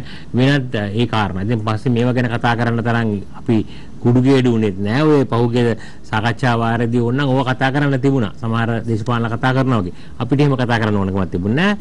දේශපාලන වශයෙන් අපිට ඒ කාරණා දේශපාලන සංස්කෘතියේ බරපතල අර්බුදයක ගැටුමක සංස්කෘතියේ පිරිහීමක ලක්ෂණ තමයි තියෙන්නේ. පෙන්눔 කරන්නේ සන්දානයක් තුල කොහොමද වැඩ කරන්නේ කියන එක පොහොට්ටුව ඉගෙනගනත් නැහැ, ඉගෙන ගන්නෙත් නැහැ. ඉගෙන නොගැනීමේ විපාකය අද දැන් සමාජයට දැනෙමින් පවතින පොහොට්ටුවට දැනෙමින් පවතිනවා කියලා මම හිතන්නේ. ඒ කියන්නේ ඔබට මේ විදිහේ කැපිල්ලක් අපි සාමාන්‍ය පාවිච්චි ගත්තොත් කැපිල්ලක්නේ. මේ කැපිල්ල එන්නේ ඔවුන්ට ඔබ තර්ජනයක් වෙයි කියන දේ නිසා. මම දන්නේ නැහැ මොකද්ද කියලා. ඉතින් ඒ වෙනකොට මම පක්ෂයේ පාර්ලිමේන්තුවේ මේ මහමැති ජනාධිපති වරණය වෙනකොට පක්ෂයේ වැඩ බලන සභාපතිවරයා වශයෙන් හිටියේ. පක්ෂයේ ලේකම්වරයා වශයෙන් ඉතිසලා හිටියා. ඉතින් මේ తত্ত্বය තුලනය කරන්න බැරි වෙන්නේ නැති පොහොට්ටුවේ නායකයින්ට ඉතින් ඒ කාරණාව ගැන දැන් නම් හිතනකොට අද ඔබ සතුටුද මට කියන්න මට හිතෙනවා දැන් නම් සතුටුයි මේ ආණ්ඩුව යටතේ മന്ത്രി ධූරයක් නොලැබීම නිසා නිදහසේ කතා කරන්න පුළුවන්, නිදහසේ විවේචනය කරන්න පුළුවන්, නිදහසේ මගේ පර්යේෂණ කටයුතු කරන්න පුළුවන්, මගේ පතපත ලියන්න පුළුවන්. ඉතින් මං හිතන්නේ මේ අවස්ථාව උදා වීම හොඳ දෙයක්. මේ ආණ්ඩුව යටතේ ඇමතිකම ගත්තා ඉඳලා දුක මන් දකිනවා. පොහොට්ටුවේ මන්ත්‍රීවරු කියන කතන්දර මට ඇහෙනවා. ඉතින් මේවා අහනකොට අවුරුදු දෙකක් යනකොට ඔවුන් ඒකට ප්‍රතිවිපාක විඳිනවා කියලා මම හිතන්නේ. හොඳයි, මම කැමති ඔබතුමාගේ මේ අධ්‍යාපනයේ පැත්තට පොඩ්ඩක් යන්න. මොකද ඔබතුමා ඇත්තටම දැනුම ගබඩාවක්. ඔබතුමා විවිධ ශාස්ත්‍රයන් පිළිබඳව මනා දැනුමක් සහ අදත් ඒ දැනුම හොයමින් ඉන්න කෙනෙක්. වර්තමානයේ මේ රුසියාව සහ යුක්‍රේනය අතර තියෙන අර්බුදය, මේ ගැටුම හරි අමුතු විදිහට විවිධ අර්ථකථනයන් ඉදිරිපත් කරනවා. මේක සෙලෙන්ස්කිට සමහරු වාසියට කතා කරනවා, පුටින්ට වාසියට කතා කරනවා. නමුත් මෙහි අපේ රටවල් වලටත් බලපාන මහා භූදේශපාලනික ප්‍රශ්නයකුත් තිබෙනවා. ඔබතුමන්ට මම හිතන්නේ රුසියාව බොහොම ළඟයි. මම කැමතියි ඒ ඉතිහාසය දැනගන්න. ඔව්, මම මගේ පශ්චාත් උපාධිය අධ්‍යයනය කරනු ලැබුවේ සෝවියට් දේශයේ මොස්කව් රාජ්‍ය විශ්වවිද්‍යාලයේ පුවත්පත් කලා පීඨේ. මගේ ඊටාත්ම අපූර්ව සුන්දර යෞවනය ගත කළේ මේ විශ්වවිද්‍යාලේ. මේ කාලේ වෙනකොට ලෝකේ මහා බලවතෙක් විදියට සෝවියට් දේශය තිබුණේ. මට පුළුවන්කම ලැබුණා යුරෝපයේ බොහෝ රටවල ඇවිදින්න. ඒ වගේම සෝවියට් දේශයේ අතිශය විවිධත්වය, විචිත්‍රත්වය, සමාජ ගැටලු, සංස්කෘතික විශේෂතාවයන්, මහා දැවැන්ත කලාකරුවන් ටෝල්ස්ටෝයි, පුෂ්කින්, ඩොස්ටොයෙව්ස්කි, චයිකෝව්ස්කි වගේ මහා දැවැන්ත කලාකරුවන් වාසය කරපු තැන්, ස්ථාන, උන්ගේ නිර්මාණ ඉතාම සමීපව මට අත්විඳින්න පුළුවන්කම ලැබුණා. ප්‍රෞಢ පුවත්පත් කාර්යාලයේ මට බොහොම සුපුරුදු තැනක්. මංගෙන් ඒ ගැන සාකච්ඡා කරලා තියෙනවා. ඒ කාර්යාලයේ බොහෝ අවස්ථාවල මම කටයුතු කරලා තියෙනවා. එක එක දේවල් මං හිතන්නේ මේ తত্ত্বය අපි දැක්කා මේ 80 දශකයේ 90 දශකයේ මුල භාගයනකොට සෝවියට් දේශයේ බිඳ වැටෙනවා. මේ බිඳ වැටිලා මම ඒ බිඳ වැටෙනවා මම අහින් දැක්කා. බිඳ වැටෙන දා මොහොත මම අහින් දැක්කා. බිඳ වැටිලා අවුරුද්දකට පස්සේ මම මගේ අවසාන අධ්‍යයන කටයුතු අවසන් කරලා ශ්‍රී ලංකාවට එන්නේ. ඉතින් මම ඒ ගැන යම් පොත ලිපි ලේඛන මම ලියලා තියෙනවා. මට හිතෙනවා අද වෙනකොට ඉන් පස්සේ ඇතිවෙච්ච විශාල ගැටුම මේ සෝවියට් දේශයේ බිඳ වැටෙනවා. සමාජවාදී රාජ්‍ය පද්ධතිය කුඩා රාජ්‍ය වලට බෙදෙනවා. සමාජවාදී රාජ්‍ය පද්ධතිය විතැන් වෙන්න පටන් ගන්නවා. වෝසෝ සංවිධානයේ විසිරෙනවා. ඒත් එක්කම නේටෝ සංවිධානය ශක්තිමත් වෙනවා.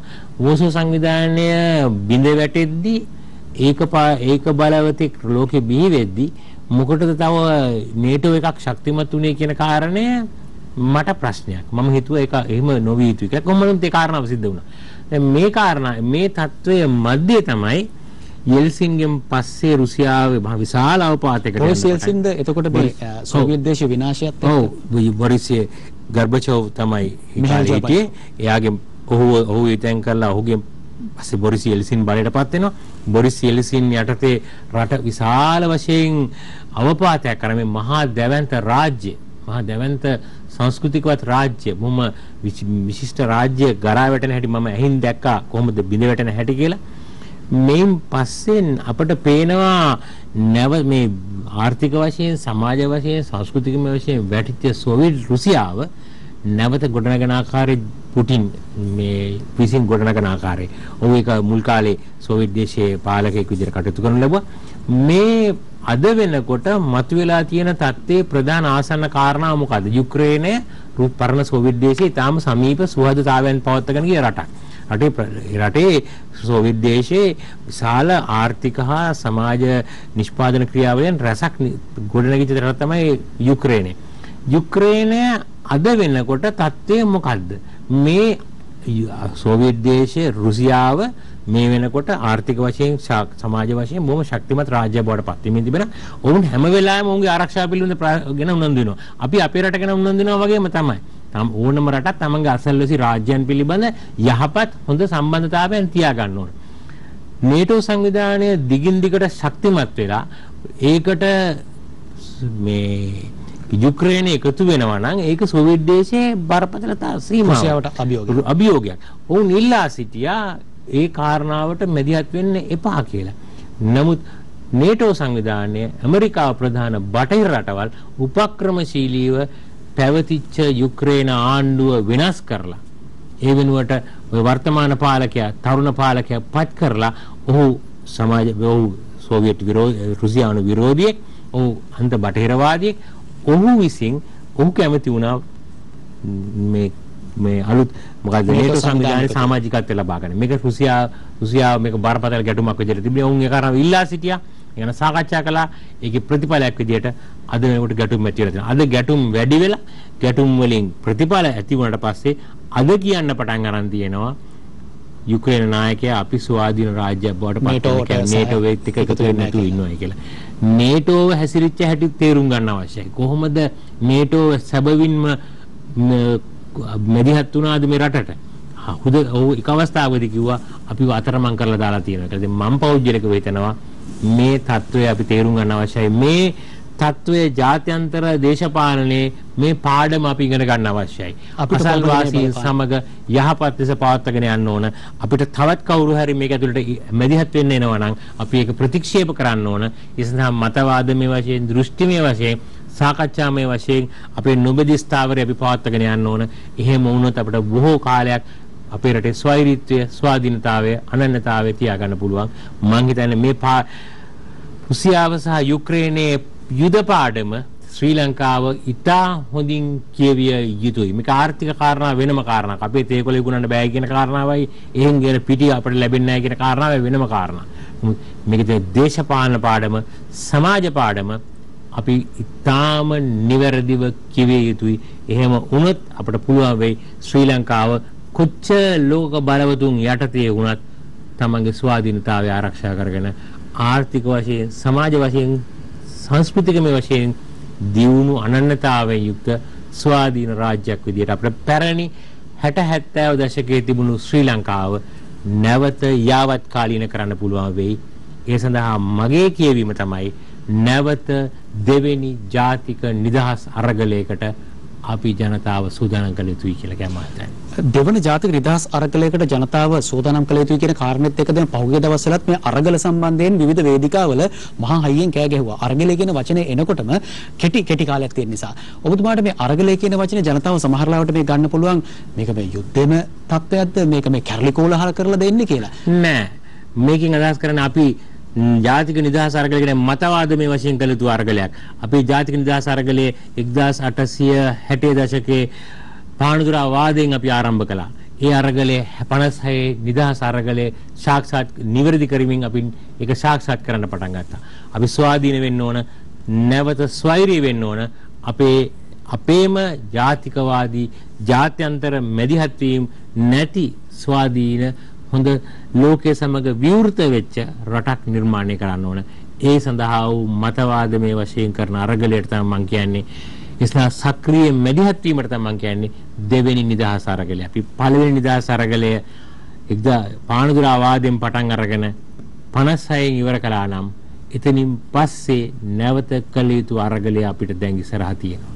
එහෙම කරගන්න පුළුවන් වුණොත් අපිට පුළුවන් මේ රට වඩා යහපත්, වඩා අර්ථාන්විත, වඩා ශක්තිමත්, වඩා ස්වාධීන 21 වෙනි සියවසේ ඊළඟ දශකයට ගැලපෙන නූතන රාජ්‍යයක් ශ්‍රී ලංකාව තුළ නිර්මාණය කරන්න. දෙවන නිදහස් අරගලය එහෙමනම් අපි පටන් ගමු. මොකද ඒ අරගලය තුළ එක් පක්ෂයක්, එක් කණ්ඩායමක් පෝෂණය වෙන්නේ නෙමෙයි. ඒ අරගලය තුළ එතුමන් සඳහන් කරන්නේ, මහජනතුමා සඳහන් කරන්නේ අපි සියලු දෙනායකට එක්ව නැගිටලා රටක් විදිහට අපි ගොඩේමු කියන කාරණය. හොඳයි. ඊටම වටිනා වූ වැදගත් කරුණු කාරණා රැසක් අද දවසේදී අපිට එතුමගෙන් දැන කියා ගන්නට හැකියාව ලැබුණා. ආර්ථික, දේශපාලනමය සහ සමාජීය වගේම අපේ ලෝක ඉතිහාසයේත් කරුණු කිහිපයක් හෝ දැනගන්නට ලැබීම පිළිබඳව ඇත්තෙන්ම සතුටු වෙනවා. බෙහෙන්ම ස්තුතිවන්ත වෙනවා අද ටර්නින් පොයින්ට් දේශපාලනයේ හැරවුම් ලක්ෂ්‍ය සම්පූර්ණ කරන්නට සියයට පැමිණීම පිළිබඳව ශ්‍රී ලංකා ජාතික පක්ෂයේ හිටපු මහලේකම් ඒ වගේම වැඩ බලන සභාපතිවරයා වත්මන් ජ්‍යෙෂ්ඨ උපසභාපති මහාචාර්ය රෝහණ ලක්ෂ්මන් පියදාස මැතිතුමාට ස්තුතියි අපේ සහභාගීත්වයට. බොහොම ස්තුතියි. එමනම් අපි අද දවසේ වැඩසටහනින් සමුගන්නට සූදානම් වන්නේ ලබන සතියේ අඟහරුවාදා දේශපාලනයේ හැරවුම් ලක්ෂ්‍යයක් සම්පූර්ණ කරමු. හැමෝම මේ වෙලාවේ ඔබ සියලු දෙනාටම මතක් කර සිටින්නේ හැමෝම බොහොම අවධානයෙන් කාරුණිකව කටයුතු කරන්න, මේ ඇති වෙලා තියෙන තත්ත්වය පිළිබඳව අවබෝධයෙන් කටයුතු කරන්න. වෛරී වෙලා, තරහ වෙලා, කෝප වෙලා ගහමරාගෙන බෑ මිනිස්සුත් එක්ක. ඒ නිසා බොහොම විචක්ෂණශීලීව කටයුතු කරමින් මේ ප්‍රශ්නෙන් ගොඩ එන්න අපි සියලු දෙනා එකට අත්වැල් බැඳගමු. ඔබට සුබදායි දවසක් අපි ප්‍රාර්ථනා කරනවා. සමුගන්නවා ඔබ සියලු දෙනාට යලිත් ලබන සතියේ හමු වීමේ බලාපොරොත්තු වෙන සුබ රාත්‍රියක්.